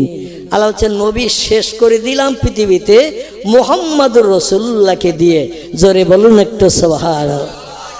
মুহাম্মদ নামধারী একজন ব্যক্তিকে দিয়ে নবীর খাতা শেষ করলাম। কিয়ামত অবধি পৃথিবীতে আর নবী আসবে না। এজন্য আজকের আর নবীর কথা বলবো না। পৃথিবীতে একটা দলের মানুষ কিয়ামত পর্যন্ত বেঁচে থাকবে, এরা হলো অলি আউলিয়ার দল। কিসের দল বললাম? খুব ভালো করে বুঝবেন, অলি আউলিয়ার দল। আল্লাহ বলছেন বিসমিল্লাহির রহমানির রহিম, আলা ইন্না আউলিয়া আল্লাহ লা খাউফুন আলাইহিম ওয়ালা হুম ইয়াহজানুন। জোরে বলুন আল্লাহু আকবার। আল্লাহ বলছেন হুঁশিয়ার, আলা, খুব ভালো করে তথ্যটা মানে তরজমাটা শুনবেন। আল্লাহ হুঁশিয়ার, সাবধান, ডেঞ্জার, বিপদ, খাতরা আছে পৃথিবীর মানুষ তোমাদের জন্য। আলা, আল্লাহ সাবধান বাণী দিচ্ছেন, হুঁশিয়ার করছেন, হুঁশিয়ার সাবধান এই বিশ্ববাসী তোমাদের জন্য। ইন্না আউলিয়া আল্লাহ, নিশ্চয়ই আমি আল্লাহ আমার সঙ্গে যারা দোস্তি তৈরি করেছে, আমার সঙ্গে আউলিয়াত্বের বন্ধুত্ব করেছে। অলি হলো এক বচন, আউলিয়া হলো বহু বচন। একজনকে বলা হয় অলি, বহুজনকে বলা হয় আউলিয়া। আল্লাহ এখানে আউলিয়া শব্দ ব্যবহার করেছেন, পৃথিবীর সব অলিদের ঢুকিয়ে দিয়েছেন এক দলে। জোরে বলুন সুবহানাল্লাহ। একজনের নাম করলে শুধু বলা হতো অলি, বহুজনকে বলা হয় আউলিয়া। আল্লাহ বলছেন হুঁশিয়ার, সাবধান, ডেঞ্জার, বিপদ, খাতরা আছে বিশ্ববাসী তোমাদের জন্য। ইন্না, নিশ্চয়ই, আউলিয়া আল্লাহ, আমার সঙ্গে যারা দোস্তি করলো, আমার সঙ্গে যারা বন্ধুত্ব করলো, আমার সঙ্গে যারা ফ্রেন্ডশিপ স্থাপন করলো, তাদের সম্পর্কে যেন কোনো বাজে মন্তব্য করিও না। আল্লাহই বলছেন, আমি মৌলবি বলছি না। ওদের সঙ্গে সম্পর্কে কোনো বাজে মন্তব্য করিও না, টিকা টুপ্পনি কেটো না, উপহাস ঠাট্টা বিদ্রুপ করিও না, কারণ তারা আমার, আমি আল্লাহ তাদের। মান কান আলিল্লাহ, নবী বলছেন যে লোকটি আল্লাহর আপন হয়ে যায়, কান আল্লাহু লাহু, আল্লাহ তাদের আপন হয়ে যায়। জোরে বলুন একটু সুবহান। যে লোকটি আল্লাহর আপন হয়, আল্লাহ তাদের আপন হয়ে যায়। আল্লাহ বলছেন লা খাউফুন আলাইহিম, পৃথিবীতে বিপদে মুসিবতে পড়লে তাদের কোনো ভয় পেতে হবে না। ওয়ালা হুম ইয়াহজানুন, রাতের আধারে ঘুম কামাই করে তাদের চিন্তা করতে হবে না কালকের দিন আমার সেই সমস্যা কি যা হবে, বিচার আসারে পাড়ার লোক আমাকে নিয়ে বিচার করবে, আমি যদি আসামি হয়ে যাই মুখ দেখাতে পারবো না। রাতের বেলা চিন্তা করছে কোন প্রসেস অবলম্বন করি, কিভাবে আমি ওই মিটিংয়ে ওই বসাবসিতে আমি জয়ী হতে পারি, মুখে হাসি ফোটাতে পারি। এইরকম বিপদে মুসিবতে কোনো মানুষ যদি পড়ে, রাতে ওদিন ঘুম হবে, তার আগের রাতে ঘুম হবে, দুশ্চিন্তায় থাকবে কিভাবে আগামীকালকের মিটিংয়ে আমি জয়ী হব। আল্লাহ বলছেন তুমি রাতের ঘুম কামাই করে চিন্তা করিও না, কোনো ভয় তুমি পেও না, আমি আল্লাহ তোমার উপরে আসি। আর একটু জোরে হবে না? আর একটু জোরে হবে না? নারায়ে তাকবীর। নবী বর্তমানে পৃথিবীতে নাই, কিয়ামত পর্যন্ত আসবে না। সময়ের দিকে লক্ষ্য রেখে একজন অলির কথা আপনাদের কাছে বলবো। আচ্ছা, অলি মেয়ে ছেলে হয় না বেটা ছেলে হয়? আপনারা সব তো বসে ঘুমিয়ে পড়েছেন বোধহয় নাকি? জেগে আছেন তো? সুলাইমান নবীর মতো চোখ আলগা করে বসে থাকবেন ঘুমিয়ে, ওটা আমি পছন্দ করি না। সুলাইমান নবী 6 মাস চোখ আলগা করে দাঁড়িয়েছিল বাইতুল মুকাদ্দাসের কাজ দেখার জন্য। জেনেরা তাকায় আর বলে, হুজুর তো এখনো বাড়ি যায়নি, হুজুর এখনো ঘুমোয়নি, কাজে ফাঁকি দিলেই তো পিঠের চামড়া তুলে দেবে বেতের চাবুক দিয়ে। রাত দিন 24 ঘন্টা কাজ কর। কিন্তু হুজুর মরে গেছে 6 মাস। ক মাস? 6 মাস মরে গেছে। আল্লাহ বললেন, তুমি যে মরে গেছো, দুনিয়ার সেরা সৃষ্টি জিন, ওদেরও বুঝতে দেব না। চোখ আলগা করে চুপ করে দাঁড়িয়ে থাকো। চোখ আলগা করে দাঁড়িয়ে আছে। কাজটা শেষ হয়ে গেছে। বাইতুল মুকাদ্দাসের কাজ। কিসের কাজ বললাম? বাইতুল মুকাদ্দাস, সিরিয়ার প্যালেস্টাইনের জমিনের সেই বাইতুল মুকাদ্দাস, যে বাইতুল মুকাদ্দাসের কথা আমি পূর্বে বলছিলাম না, ওইখান থেকে হাসরের মাঠ শুরু হবে। আর মক্কা মুকাররমার আরাফাতের মাঠ পর্যন্ত হাসরের মাঠ লম্বা হবে। বোঝা গেল? বাইতুল মুকাদ্দাস, সিরিয়ার প্যালেস্টাইনের বাইতুল মুকাদ্দাসের সামনে আল্লাহ আরশ পাক নামে নিয়ে আসবেন। এখানে হবে এইরকম স্টেজ, আল্লাহর আরশ পাকের স্টেজ। আর ওইখান থেকে দক্ষিণ দিকে চলতে থাকবে। মদিনা থেকে উত্তর দিকে হলো বাইতুল মুকাদ্দাস, ওইখান থেকে দক্ষিণ দিকে চলবে হাজার হাজার মাইল পথ। মক্কার কাবা ঘর থেকে আরো 14.5 কিলোমিটার রাস্তা গেলে আরাফাতের মাঠ পাওয়া যায়, যেখানে হাজিরা বা জামাত 25-30 লক্ষ মানুষ একসঙ্গে জামাতে নামাজ পড়ে। এই পর্যন্ত হবে একটা লম্বা মাঠ। এই মাঠে যদি সব দুনিয়ার মানুষ ওঠে, জায়গা ধরবে না? ধরবে না? আল্লাহ যদি একটু শুধু বলেন কোন গাডার দেখেছেন? গাডার মালটাল দোকানে দিয়ে ঠোঙার মুখে একটা গাডার দিয়ে দেয় না দোকানদাররা? সাম বলা হয় যারে, সাম। এ সাম গাডার দেখেছেন তো? টানলেও ছোট হয় না বড় হয়? আল্লাহ শুধু গাডারের মতো মাঠ টেনে লম্বা করে দেবেন। শুধু বলবেন কোন মাঠ। যত লোক উঠবে কবর থেকে দৌড়িয়ে যাবে। আল্লাহ লোক জনসংখ্যা বেশি দেখলে শুধু বলবেন গাডার টান, টানবে আর মাঠ বড় হবে। পৃথিবীর মানুষ ওই মাঠ কোনোদিন ভরাতে পারবে না। আমার ভাইরা, সেই মহান প্রভু আল্লাহ পাক রব্বুল আলামিন তিনি পৃথিবীতে 2টি দলের মানুষের নাম করেছেন। একটি দলের নাম হলো নবী আম্বিয়ার দল, একটি দলের নাম হলো ওলিয়া উলিয়ার দল। আমি নবীদের সম্পর্কে তথ্য দেব না, কারণ আল্লাহ পাক কোরআনের ভিতরে নবীদের জীবনী 25 জনের কোট করে দিয়েছেন। কজন বললাম? বাংলা কোরআন আলগা করলেই 25 জন নবীর জীবনী পাবেন। তাদের জীবন আদর্শ, বিপদ মুসিবত, প্রত্যেকটি নবী পৃথিবীতে কলেমার দাওয়াত দিতে যেয়ে বিপদে পড়েছেন, মুসিবতে পড়েছেন, সমস্যায় পতিত হয়েছেন। আল্লাহ কিভাবে তাদের হেফাজত করেছেন। অনুরোধ করব মলিয়াপুর গ্রামের মুসলমান ভাইদের কাছে, এখন কোরআন শরীফ বাংলায় অনুবাদ তরজমা হয়েছে, সময় একটু দেবেন কোরআনের কাছে। 25 জন পয়গম্বরের বিপদ মুসিবত থেকে আল্লাহ কেমন উদ্ধার করেছেন কোরআন পড়লেই বুঝতে পারবেন। আমার মতো মৌলবীর কাছ থেকে শোনার দরকার হবে না। তো নবীদের নাম কটা বলি, শুনলে খুশি হবেন, পড়ার ইচ্ছা হবে।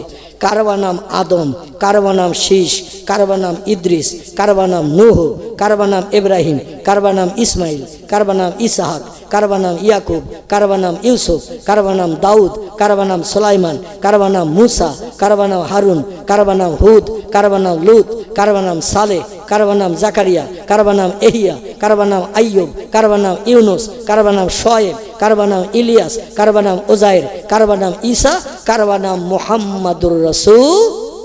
একটু জোরে বলেন, লুল্লাহ রাসূলুল্লাহ সাল্লাল্লাহু আলাইহি সাল্লাম। কজন নবীর নাম বললাম? আলহামদুলিল্লাহ। তাহলে তাবারুক হাত ছাড়া হবে না। আর যারা আমি নাম বললাম গুণিনি, তাদের কি হবে আমি বলতে পারবো না। লাভে লোহা পাওয়া যায়, বিনা লাভে তুলোর বস্তা কেউ মাথায় নিতে চায় না। শীতের রাতে বসে আছেন, অবশ্যই একটু গণনা করলে মেমোরিতে অনেক কিছু জমা থাকবে এই কটা। আর শুধু শুনলে আওয়াজ মাঠ ভেঙে পালিয়ে চলে যাবে, ও আর ফেরত আসবে? ভাই আসবে না। এই 25 জন পয়গম্বরের জীবনী আল্লাহ কোরআনের ভিতরে ভরে দিয়েছেন। বাংলা তরজমার কোরআন পড়বেন, সত্য তত্ত্ব, সত্য ঘটনা, নবীদের জীবনের বিপদ মুসিবতের তথ্যগুলো বাস্তব চোখে দেখে অনুধাবন করার সুযোগ হবে। সকলে বলুন আমিন।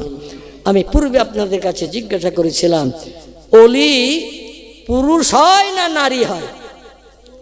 পুরুষ। আমি কিন্তু আপনাদের কথার উপরে একমত নই। আপনারা যে তথ্য দিয়েছেন, আপনাদের তথ্যে আমি কিন্তু একমত নই। ওলি নারীও হয়, পুরুষও হয়। নবী পৃথিবীতে নারী হয় না পুরুষ হয়? নবী নবী মহিলা, আলহামদুলিল্লাহ আলহামদুলিল্লাহ।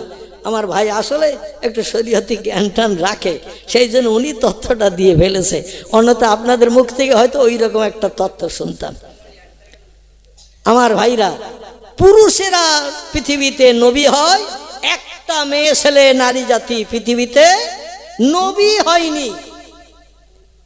যত নবী হয়েছে সব পুরুষ, কিন্তু ওলি পৃথিবীতে পুরুষও যেমন হয়েছে, নারীরাও তেমন হয়েছে। জোরে বলুন একটু সুবহান। তাহলে নারী যদি হয়, আপনারা তো জানেন নারীরা ওলি হয় না, তাহলে একটা ওলি নারীর কথা একটু বলি। হ্যাঁ, আল্লাহর সঙ্গে সম্পর্ক কেমন নিবিড় করেছিল। মলয়পুরের মারা শুধু গল্প করবে না একটু ওলি নারীর কথা শুনবে? এবার আমার মায়েদের কাছে অনুরোধ রাখছি, গল্প বন্ধ রেখে একজন ওলি নারীর কথা শোনেন, তাহলে আপনাদের চরিত্র হয়তো পরিবর্তন হতে পারে। সকলে বলুন আমিন। একটু গলা ছেড়ে দরুদ শরীফ। আল্লাহুম্মা সাল্লি আলা সাইয়্যিদিনা মাওলানা ওয়া আলা আলি সাইয়্যিদিনা মাওলানা মুহাম্মদ। এই নারীটির নাম হলো হযরতে রাবিয়া বসরি রাহমাতুল্লাহ আলাইহি। কি নাম বললাম?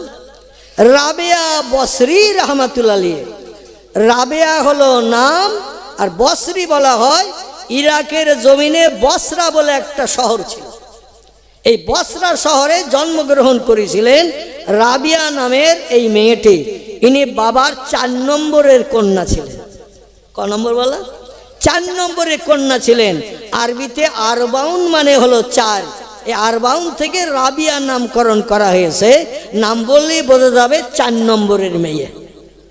বোঝা গেল? এই রাবিয়া বসরি চেহারা দেখতে কালো ছিল, ফেস কাটিং দেখতে ভালো ছিল না, মাথার চুলও ঢেউ খেলানো ভাব ছিল না, গায়ের রং ফর্সা ছিল না, দেখতে একটু ময়লা মার্কা ছিল। যার কারণে বসরা নগরীর কোনো পুরুষ তারে দেখে পছন্দ করে বিয়ে করতে চায় নাই। আমাদের দেশে অনেক মেয়ে আছে 28, 30, 32 বছর বয়স হয়ে গেছে, চেহারা রং কয়লার মতো কালো বলে, ঠোঁট এক জায়গায় কাটা বলে, দেখবেন চোখ দুটো মোটা মোটা বলে, দাঁতগুলো ফাঁকা ফাঁকা বলে। যখন পাত্রপক্ষরা দেখতে আসে, বিভিন্ন সিনটাম থেকে পাটা আমার খড়ম পাইয়া মতো ডোঙা মার্কা বলে। অনেকে কিছু জিনিস পছন্দ করে, কিছু পছন্দ করে না। হাতের আঙুলগুলো অনেক লম্বা লম্বা, মাঝারি সাইজের নয়। অধিকাংশ পাত্রপক্ষরা দেখে বলে মেয়ে চলবে না। আমাদের দেশেও এখন এইরকম ঘটনা ঘটে না? ঘটে না? একটু কথা বলেন। ঘটে। বলো ও মেয়ে হবে না, বাড়ির বউ করে নিয়ে আসলে বাড়ির মানান নষ্ট হয়ে যাবে। আপনজন আত্মীয় স্বজন বলবে কত লাখ নিছিস তাই বল। এ বলবে না? বলবে না? বিনা পণেও যদি আপনি বিয়ে করে এইরকম একটা আল্লাহ ওলি, আল্লাহ প্রেমিকা, 5 ওয়াক্ত নামাজি, আল্লাহর কোরআনের তেলাওয়াতকারী, পর্দা পুশিদা নারী, কোনো পরপুরুষের সঙ্গে কথাবার্তা বলে না, আল্লাহর কোরআনের বিধান মান্যতা করে চলে। আল্লাহ কোরআনে পর্দা ফরজ করেছেন, পর্দার ভিতরে থাকে, পরপুরুষের সঙ্গে রাস্তাঘাটে চলে না, ফোনের মাধ্যম দিয়ে রাত 1টার পরের থেকে ভোর পর্যন্ত কথাও বলে না। এখন তো শুধু ফেসবুকের অ্যাকশন চলতেছে, ঠিক কি না? রাত হলেই কম্বল মুড়ি দিয়ে অ্যাকশন শুরু। সকালবেলা যুবক যুবতী ঘুম থেকে উঠছে, কোকিলের চোখ যেমন লাল, এদের 2 জনের চোখ ওইটা কোকিলের মতো লাল। মানে সারা রাত ঘুম হয়নি, অ্যাকশন চালাচ্ছে। এই মেয়েটি ছিল আল্লাহ ওয়ালি, আল্লাহ প্রেমিকা। রূপ চেহারা সৌন্দর্য ছিল না, দেশের মানুষ কেউ বিয়ে করেনি। রাবিয়া বলল বিয়ে যখন করলো না, কেন যুবক আমার স্ত্রী যাবে মানানসই করে নিতে চাইল না। জীবন তোমার ভবিষ্যতে বরবাদ হয়ে যাবে, বুড়ি হয়েই মারা যেতে হবে। তো ফিরে যেতে হবে, যে আল্লাহ পাঠিয়েছেন সে আল্লাহর কাছে আমার ফিরে যেতে হবে। অন্তত আল্লাহ নৈকট্য লাভ করে একটু কবরে যাই। কবে কিয়ামত হবে জানি না, আমরা জানি তো কেউ কেউ কিয়ামত কবে হবে। আল্লাহ পাক গোটা 5 জিনিস নিজের হাতে রেখে দিয়েছেন, কিয়ামত পর্যন্ত দুনিয়ার কাউকে জানতে দেবেন না। তার ভিতরে একটা হলো পশ্চিম দিকে সূর্য গাছের মাথা দিয়ে ডগমগ করে ভোরবেলা কবে উঠবে খবর দুনিয়ার কোনো বিজ্ঞান, দর্শন, ইঞ্জিনিয়ার, ডাক্তার, মাস্টার, ভূতত্ত্ববিদ কাউকে আল্লাহ এটা জানতে দেবে না। জোরে বলুন একটু আমিন। মায়ের পেটের ভিতরে যে বাচ্চা আসে, এ বাচ্চা আলেম হবে কি হাফেজ হবে, চোর হবে না গুন্ডা হবে, মদখোর হবে না নামাজি হবে, এটা দুনিয়ার কোনো বিজ্ঞান আল্ট্রাসাউন্ড করে পেটের বাচ্চার সম্পর্কে অ্যাডভান্স কোনো তথ্য দিতে পারবে না। এ খবরটা মানুষ জানে না, এটা জানে কে? আল্লাহ জানেন। আমার ভাইরা রাবিয়া, আল্লাহকে আপন বানানোর জন্য একজন ওলি ধারা চিন্তা ভাবনা নিলেন। আরবি ভাষায় যারা বলা হয় মুর্শিদ, কি নাম বললাম? মুর্শিদা। আল্লাহ কোরআনে এই শব্দটা ব্যবহার করেছেন। মুর্শিদের কাছে যেতে হবে। গাছে উঠতে গেলে ট্রেনিং নিতে হয়, গাছে উঠতে গেলে মই লাগাতে হয়। এই মই স্বরূপ একজন মুর্শিদের প্রয়োজন। তিনি আল্লাহর পরিচয় দিতে পারেন। আল্লাহরে কেমন করে আপন বানানো যাবে, এই জন্য ডাক্তারেরা ডাক্তারি পড়ে, তারপরে মানুষের ট্রিটমেন্ট করে। কোনো হেতুড়ে ডাক্তারের কাছে যদি রুগী নিয়ে যান, ক্যান্সারের রোগী, পেট ব্যথার রোগী, ও ব্যারেলগান ট্যাবলেট খাবি ওরে কমপ্লিট করবে না, করবে না। পেটে খাওয়া হয়েছে পেট ব্যথা, ও বলে কোনো কারণে খাওয়ায় বদহজম হয়েছে তাই পেট ব্যথা, দেবে অন্যরকম ট্যাবলেট, কাজ হবে না, সরবে, সরবে না, কাজ হবে, সরিয়ে যাবে। এই জন্য আল্লাহর চেনার দায়িত্ব হলো ওলিয়া উলিয়াদের, আল্লাহকে চেনার দায়িত্ব হলো নবী আম্বিয়াদের। জোরে বলুন একটু সুবহানাল্লাহ। কোথায় যাই, কার কাছে যাই, চিন্তা ভাবনা করতে করতে রাবিয়া বসরি, ইরাকের বসরা নগরীর অধিবাসিনী, উনি চিন্তা ভাবনা করলেন এলাকা একজন উন্নত মানের আল্লাহওয়ালা মানুষ আছেন, মুর্শিদ হিসাবে মানুষের কাছে বিবেচিত। লোকটির নাম হলো ইমাম হাসান বসরি। কি নাম? ইমাম হাসান বসরি। বহু মানুষ তার কাছে যায় আল্লাহ চেনার পথ অর্জনের জন্য। আল্লাহকে আপন বানাতে গেলে কোন রাস্তায় চলতে হবে, কোন পথ ধরতে হবে। ইহদিনাস সিরাতাল মুস্তাকিম, আল্লাহ বলছেন সোজা সরল রাস্তায় চলো, নিশ্চয় আমার কাছে তাড়াতাড়ি পৌঁছাতে পারবে। আরে পীর ওলিয়া উলিয়ারা এরা সোজা সরল রাস্তার নিদর্শন দেয়, নির্দেশনা দেয়। জোরে বলুন একটু আমিন। ইমাম হাসান বসরির কাছে রাবিয়া বসরি রহমাতুল্লাহ যে বসে আছেন মজলিসে, আপনারা যেমন বসে আছেন আজকের জলসায়, হুজুরের বাড়িতে দৈনন্দিন এইরকম লোকজন আসে, দিন শরীয়তের কথা শোনে, আল্লাহর পরিচয় সম্পর্কে আলাপ আলোচনা শোনে। আর ওলিদের মুখের কথাগুলো চম্বকের কানেকশনের মতো সাধারণ মানুষের হৃদয়ে গেঁথে যায়। জোরে বলুন একটু সুবহানাল্লাহ। চম্বক বোঝেন তো? চম্বক একটা 1 টাকার কয়েন, 2 টাকার কয়েনের পাশে যদি চম্বক ধরেন, ক্যাট করে টেনে নেবে না, নেবে না? লোহার পাশে চম্বক ধরলে চম্বকে লোহাটা টেনে নেয় না, নেয় না? ওলিয়া উলিয়াদের কণ্ঠের কথাগুলো চম্বকের মতো। তো আমরা যত হাঁকা চিল্লা করি, আমাদের কথা সব লোহার মতো। লোহায় লোহায় লাগালে টেনে নেয় তো নাকি? লোহায় লোহায় লাগালে টেনে নেয় না।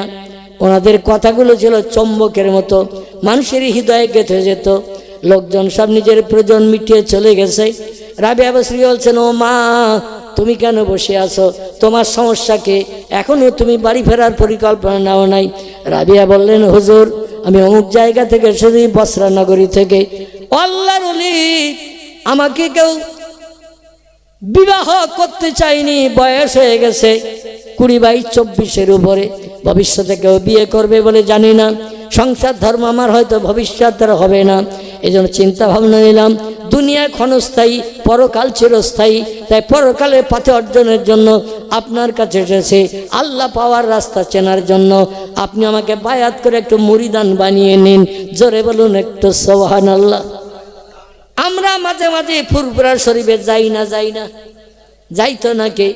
বড় হুজুর ছিলেন, মেজো হুজুর ছিলেন, হুজুর ছিলেন, সেজ হুজুর ছিলেন, ছোট হুজুর ছিলেন, দাদা হুজুর কেবল আবু বকর সিদ্দিকী রহমতুল্লাহ ছিলেন, বশিরের আল্লামা ছিলেন, মইজউদ্দিন হামিদি সাহেব ছিলেন। এইরকম বড় বড় আল্লাহর ওলি। আল্লামা আব্দুল মাহবুদ সাহেব মেদিনীপুরে তিনি ছিলেন, ক্যানিংয়ের মোস্তান সাহেব ছিলেন, বাংলাদেশের নেসারউদ্দিন আহমদ বরিশালের ছিলেন। আমার ভাইরা ছিলেন ফুরফুরা পীর সাহেবের কাছ থেকে সবক মোশাহাদা মোবারকা মোরাকাবা মোশাদার সবক মস্ক করে আধ্যাত্মিক জগতের শৈল শিখরের মানুষ বনেছিলেন। যে কোনো মানুষ তার কাছে গেলে আল্লাহ চেনা রাস্তা দ্বারা বাতলে দিতেন। জোরে বলুন একটু সুবহানাল্লাহ। ওলি তারা হয় যারা আশ্চর্যজনিত ঘটনা আল্লাহর মাধ্যম দিয়ে ঘটিয়ে দেয়, এরা হলো ওলি। দুপুরবেলা কি দিয়ে দুটো ভাত খেয়েছে? অলির কাছে যে জিজ্ঞাসা করলাম, হুজুর দুপুরবেলা কি দিয়ে খেয়েছে? অলি যদি বলে বলতে পারবো না, তাহলে বুঝতে হবে ইনি আল্লাহর সঙ্গে একত্বতার সম্পর্ক গাঢ়তর তৈরি করতে পারে নাই। বাংলাদেশের নোয়াখালী থেকে 4 জন মানুষ, তখন বর্ডার ছিল না, এখন যেমন বর্ডার পাসপোর্ট নিয়ে যেতে হয়। কি হচ্ছে ওদিকে?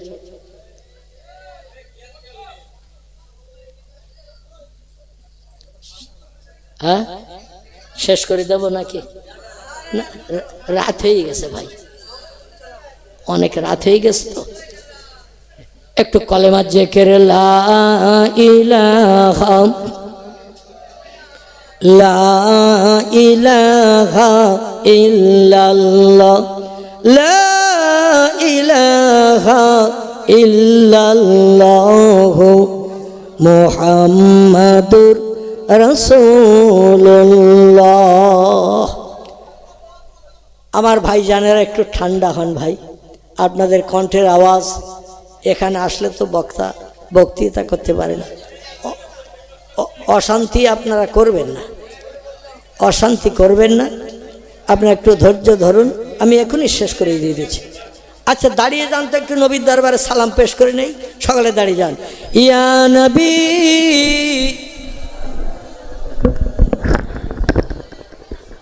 ইয়া রাসূল সালাম আলাইকা ইয়া হাবিব সালাম আলাইকা সালাতুল্লাহ।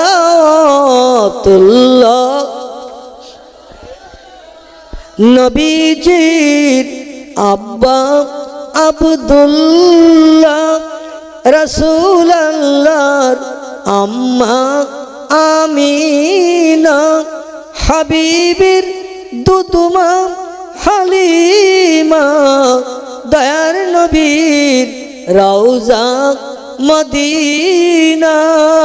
ইয়া নবী সালাম আলাইকা ইয়া রাসূল সালাম ইয়া হাবিব সালাম আলাইকা সালাতুল্লাহ। তলাআল বদরু আলাইনা মিন সানিয়াতিল বিদাই ওয়াজাবা শুকরু আলাইনা মাদা লিল্লাহি দাই। ইয়া নবী সালাম ইয়া রাসূল সালাম ইয়া হাবিব সালাম সালাতুল্লাহ। নবী না হয়ে দুনিয়ায়, না হয়ে ফেরেশতা ও খোদার হয়েছি উম্মত আপনার, তার তরে সালাম লাখো বার। ইয়া নবী সালাম ইয়া রাসূল সালাম ইয়া হাবিব সালাম সালাতুল্লাহ আলাইকা। সকলে বসে পড়েন। ইয়া রাব্বি সাল্লাল্লাহু আলাইহি সাল্লাম আলা নবিকা কারি খালকে কুল্লি।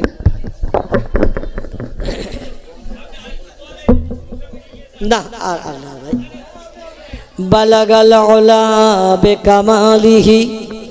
মান্নান ভাইয়ের নামে আর ইয়াকুব ওনার ছেলে মারা গিয়েছে, ওনার নামে দুজনের নামে 2 খতম পড়া আছে। আলহামদুলিল্লাহ। সকলে মহব্বতে পড়েন। বালাগাল উলা বিকামালিহি কাশাফাত দুজা বিজামালিহি হাসনাতু জামিউ খিসালিহি সাল্লু আলাইহি। আরবের বুকে মক্কার পরে, আরবের বুকে মক্কার পরে মামিনার যেথায় ঘর, খোদার করুণা কাউসার হয়ে ঝরসে বারংবার। বালাগাল উলা বিকামালিহি কাশাফাত দুজা বিজামালিহি হাসনাতু জামিউ খিসালিহি সাল্লু আলাইহি ওয়া আলিহি। আলহামদুলিল্লাহ। দেখতে দেখতে রাত 12:30 বেজে এসেছে। দোয়া সবরেসানি বাকি।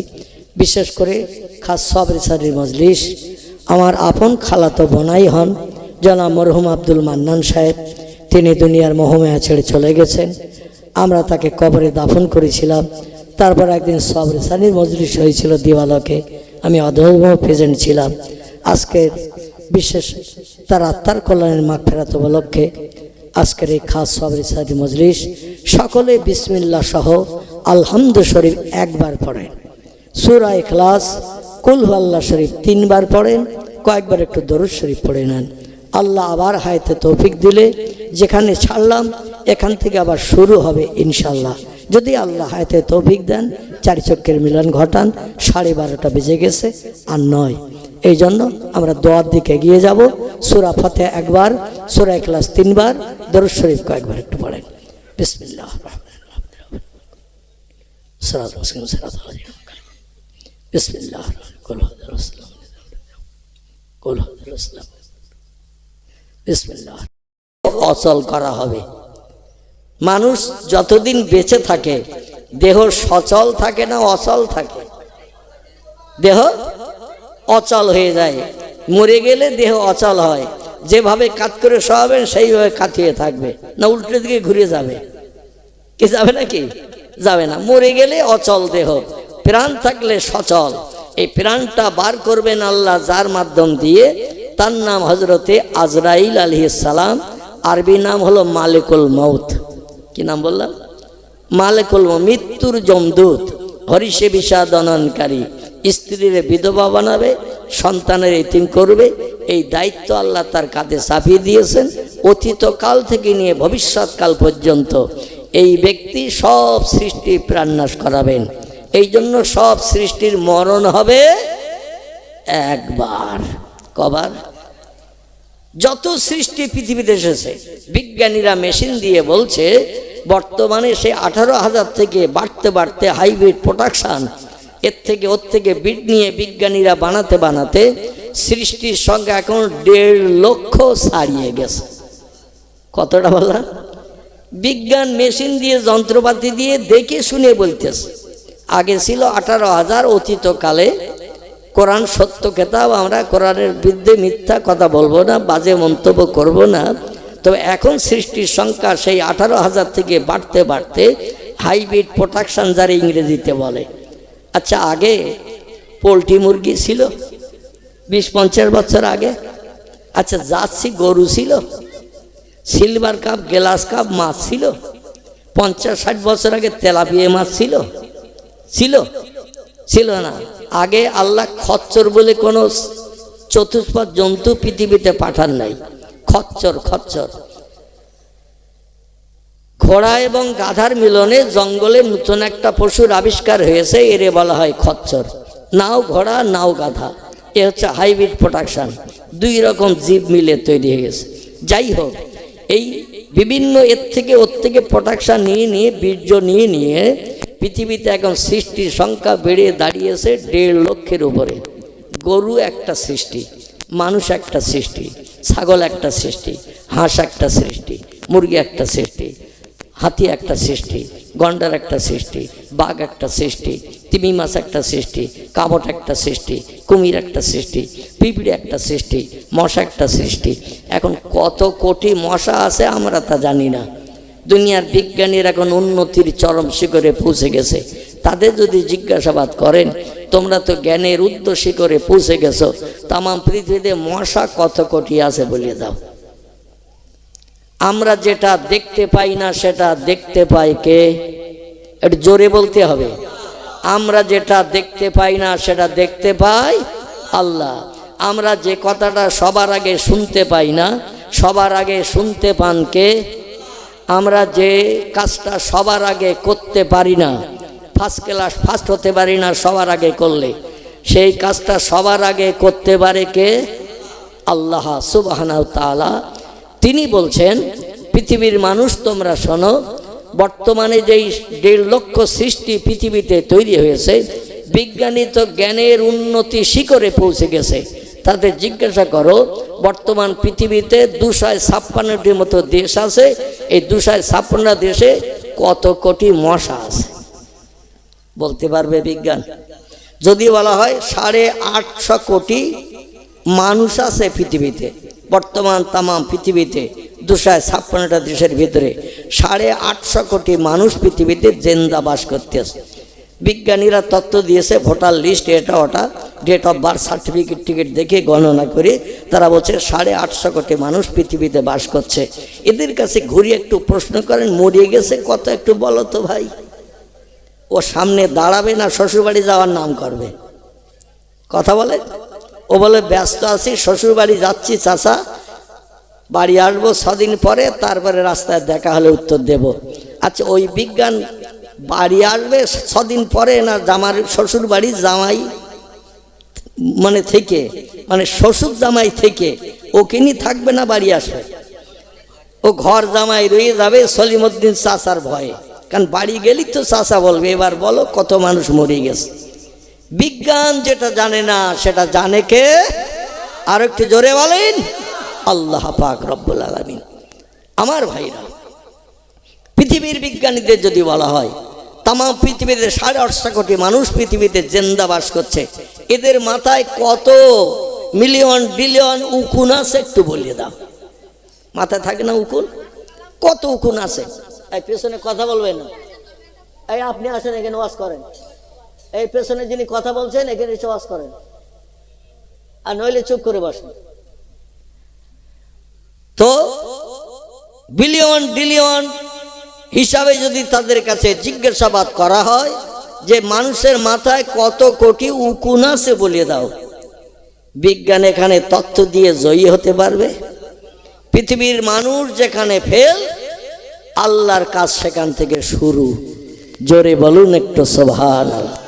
এই জন্য পয়গম্বর মুহাম্মদ রাসূলুল্লাহ বলছেন, আমি আবার কথা বলছি পিছনে, এই তুলে দেন তো মেয়েদের, এই মেয়েদের তুলে দেন।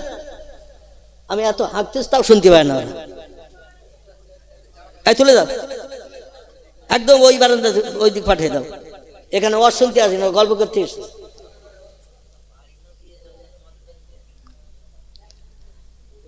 তো তুলে দেন, একদম তুলে দেন ওদের, ওই বারান্দা তুলে দেন, সেখানে গল্প করুক। এতটা মানুষ এখানে কথা শুনছে আর ওখানে এত জোরে আওয়াজ করতেছে, ও পিছনের লোক পর্যন্ত শুনতে পাচ্ছে। পাচ্ছেন তো নাকি? পিছনের লোক পর্যন্ত শুনতে পাচ্ছে, মানে এত চড়া আওয়াজ মেয়েদের। নাউজুবিল্লাহ। আমার ভাইরা, পয়গম্বর মুহাম্মদ রাসূলুল্লাহ বলছেন, মান রাআনি ফিল মানাম, যে লোকটি স্বপ্ন যোগে আমারে জীবনে একটাবার দেখার সুযোগ পেল। খুব ভালো করে শুনবেন, নবী বলছেন, যে লোকটি স্বপ্ন যোগে আমার ইন্তেকালের পরে, মরণের পরে আমাকে যে লোকটি স্বপ্ন যোগে একটাবার দেখার সুযোগ পেল, রাল হাক্কু, সে লোকটি আমারে সত্য দর্শন করলো। আর যে লোকটি একটাবার স্বপ্নে আমারে দেখার সুযোগ পেল, আল্লাহর 7খানা জাহান্নাম তার জন্য হারাম হয়ে গেল, 8খানা জান্নাত তার জন্য হালাল হয়ে গেল। জান্নাতের যে কোনো দরজা দিয়ে ওই লোকটি জান্নাতের ভিতরে ঢুকে কোটি কোটি কোটি কোটি কোটি কোটি বছর আল্লাহর জান্নাতে সুখ ভোগ করতে থাকবে। লা ইয়ামুতু ওয়ালা ইখরিস ফিহা। জান্নাত এমন একটা জায়গা, সেখানে মরণ কোনোদিন কারো হবে না। কোনো ব্যক্তি এসে বলবে না তুই আর 7 বছর জান্নাতে সুখ ভোগ করছি, আমি জায়গা পাইনি তাই ঢুকতে পারিনি, তুই একটু বেরিয়ে আমি ঢুকে অন্তত কিছুদিন একটু সুখ ভোগ করি। এরকমটা বলবে কেউ জান্নাতীদের? আল্লাহর নবী নাসাই শরীফের হাদিসে বলছেন আমল খুব কম একটা লোকের। খুব ভালো করে শোনেন, আমি কিন্তু এখন ওয়াজ শুরু করিনি, একটু ট্রাক্টর দিচ্ছি। কি দিচ্ছি? ট্রাক্টর দিচ্ছি, একটু ঘাস পরিষ্কার করে নিচ্ছি, জঙ্গল পরিষ্কার করে নিচ্ছি। কারণ ঘাস বাগানে দানা ছড়ালি তো চারা হবে না। হবে? ঘাস বাগানে ঝোপঝাড় জঙ্গলে দানা ছড়ালি চারা হবে? হবে না। কিন্তু যদি ট্রাক্টর দিয়ে জমিটা চষে ঘাসগুলো মেরে নিয়ে পাটের দানা, মুসুরির দানা, সরিষার দানা যদি ছড়ানো হয়, একটা দানা মিট যাবে বলে মনে হয়? জমিনের সঙ্গে সংযোগ হলে প্রত্যেকটি দানায় চারা হবে। আমি চারা বানিয়ে দানা ছড়িয়ে চারা তৈরি করে দিয়ে যাব। আপনারা মাঝে মধ্যে যদি পোকা লাগে তেল টেল দেবেন, পাউডার দেবেন, প্রয়োজনে যদি গাছ সতেজ করতে হয় সার দেবেন, প্রয়োজনে মাঝে মাঝে একটু সেচন দেবেন, গাছ বড় করে নেবেন। আমি কিন্তু এগুলো করতে আসবো না, পানিও দিতে আসবো না, তেল সার দিতে আসবো, আমি শুধু একটু দানা ছড়িয়ে চারা তৈরি করে দেব। আপনারা যদি তেল সার পাউডার সেচন ঠিক মতো দেন, অবশ্যই গাছ তাড়াতাড়ি বড় হবে। আর গাছের ধর্ম হলো যে গাছ প্রাপ্ত বয়স্ক হবে, সঙ্গে সঙ্গে ওতে ফল হবে। ঠিক বললাম না ভুল বললাম? এই ফলগুলো কর্তন করে নিয়ে আল্লাহর জান্নাতের ভিতরে বসে বসে বসে বসে কোটি কোটি কোটি কোটি বছর আল্লাহর জান্নাতে নেয়ামত উপভোগ করতে পারবেন। জোরে বলুন একটু আমিন। রাজি আছেন তো সকলে? দুনিয়া তুচ্ছ দুদিনের জায়গা, আজকের আসি আগামীকাল থাকবো না। কথাটা ঠিক না ভুল? তবে 4 ভাগ দার্শনিকদের মতো যেন ধারণা করবেন না। 12 ক্লাসে পড়ানো হয় দর্শন শাস্ত্র, ফিলোসফি, এতে 4 ভাগ দার্শনিকদের তথ্য প্রকাশ করা হয়েছে। 4 ভাগ দার্শনিকরা বলছে ধার করি যদি ঘি ভাত খেতে হও তো খাও, খেয়ে মরো, মরণের পরে আর কিছু নাই। এটা হলো দর্শন শাস্ত্রের কথা। তারা বলছে ধার করি যদি ঘি ভাত খেতে হয় তো খাও, খেয়ে মরো, মরণের পরে আর কিছু নাই। তারা আবার বলছে দুনিয়া হলো ক্ষণস্থায়ী, আজকের বেঁচে আসো, আগামীকাল থাকবে, এ সার্টিফিকেট আমরা দিতে পারবো না। তাই কালকের জন্য কোনো আশা যেন তুলে রেখো না। হঠাৎ যদি জমদূত এসে চাবি মোড়া দেয়, প্রাণনাশ করে দেয়, জীবনের শখ আর মেটবে না। মরে গেলে হয় কবরে নাই শ্মশানে যেতে হবে। এই জন্য যখন যেটা মনে ইচ্ছা হবে সঙ্গে সঙ্গে পূরণ করো। সাগরেদা বলছে কী করে পূরণ করব? আমাদের তো পয়সা কড়ি না থাকলে মনে শখ মিটাতে পারবো না। বলে ধার করিয়েও যদি খেতে হয় তাও খাও। বলে ধার করলে তো ঋণ শোধ করতে হবে। বলে মরে গেলে কোনো পাওনাদার একটা পয়সা তোমার কাছ থেকে শ্মশানে এসে আদায় করতে পারবে না, কবরস্থানে যেও আদায় করতে পারবে না। কথাটা ঠিক বলেছ না ভুল বলেছ? কিছু সময়ের জন্য ঠিক বলেছ, কিছু সময়ের জন্য। বললো তুমি যখন কবরে যাবে, পাওনাদার যদি কবরের ধারে যেয়ে বলে চাচা আমার দোকান থেকে মাল খেয়েছিলে, তোমার কাছে 750 পাই, শ্মশানে চিতায় যখন পোড়ানো হবে, মুখাগ্নি করা হবে, তখন যেই যদি বলে কাকা আমার কাছ থেকে তুমি এত টাকা ধার করে খাসির গোশ খেয়েছো, বাগদা চিংড়ি খেয়েছো, গলদা চিংড়ি খেয়েছো, বাজার থেকে ভালো ভালো মাল আমার কাছ থেকে নিয়েছো, কিন্তু হঠাৎ তুমি মরে যাবে তা তো আমি জানি না, আর তোমার তো শ্মশানে পুড়াতে এনেছে, মুখাগ্নি করছে, আমার সে টাকা। বিজ্ঞান বলছে 1000 চেষ্টা করলেও তোমার কাছ থেকে একটা পয়সা পাওনাদার আদায় করতে পারবে না। অতএব শখ মিটাও, ধার দেনা কর্জ যা করতে হয় করো, মরণের পর আর কিচ্ছু দিতে হবে না। আচ্ছা আমরা ওই দলের তো নাকি? আমরা পরকাল বিশ্বাস করি না? করি না? আমরা পরকাল বিশ্বাস করি। আল্লাহ নবী তিরমিজি শরীফের হাদিসে বলছেন ওই লোকটার ওই সময় পর্যন্ত জানাজা নামাজ পড়িও না যত সময় তার ঋণের দায়িত্ব কোনো ব্যক্তি কাঁধে না নেয়। তিরমিজি শরীফের হাদিস।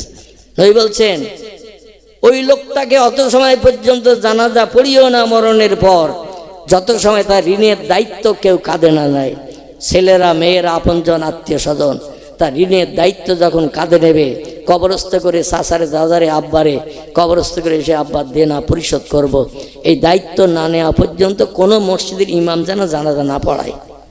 কারণ হাসরের মাঠে ওই লোকটি সব থেকে বড় বিপদগ্রস্ত হবে, সব থেকে বড় মুসিবতে পড়বে, যেখানে মানুষের টোটাল মাথা থেকে পা পর্যন্ত দেহটা উলঙ্গ থাকবে।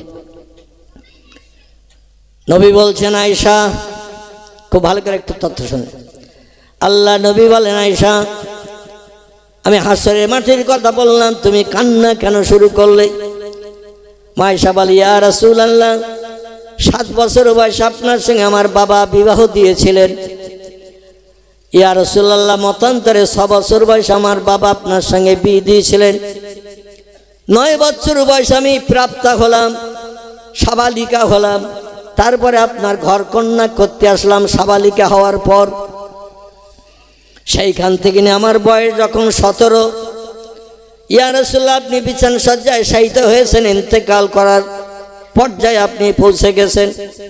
আপনি বলছেন আর হবে না, আল্লাহ আমাকে দুনিয়া থেকে বিদায় করাবেন। জিবরিল আমিন মারফত তথ্য শুনেছি।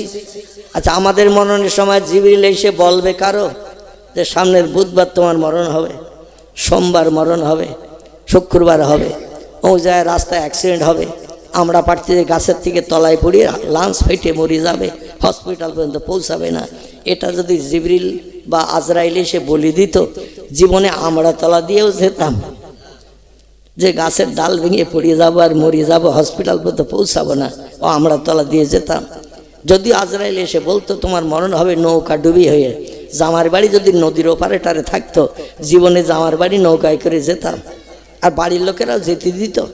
কখন কোন দিন নৌকা ডুবি হয়ে যাবা, তুই মরে যাবা, তথ্য পেয়েছো তুমি বিজ্ঞানীদের কাছ থেকে, দার্শনিকদের কাছ থেকে, খবরদার তুমি নৌকা চেপো না, যেও না। 2 দিকে পুকুর, মাঝখানে একটা ভেড়ি, এই ভেড়ি দিয়েও বাড়ির মেয়েরা যেতে দিত স্বামীরে, তুমি মরে গেলে আমি সর্বহারা হয়ে যাব, এই জন্য তোমার পুকুরের ভেড়ি দিয়েও যেতে দেব না। ঠিক কিনা? যে খবরটা আমরা রাখি না সেটা রাখে কে? আগে একবার বলেছেন, আর একটা বার জোরে বলুন কে? আল্লাহ সুবহানাহু তাআলা, সেই আল্লাহ পাক। যাই হোক আমার ভাইরা, সে আল্লাহর দিকে একটু তাওয়াক্কুল করে ভরসা রেখে আমার কথাগুলো শুনুন, তাহলে ভবিষ্যতে আল্লাহ আমাদের কিছু ব্যবসায় লাভ করার তৌফিক দান করবেন। সকলে বলুন আমিন।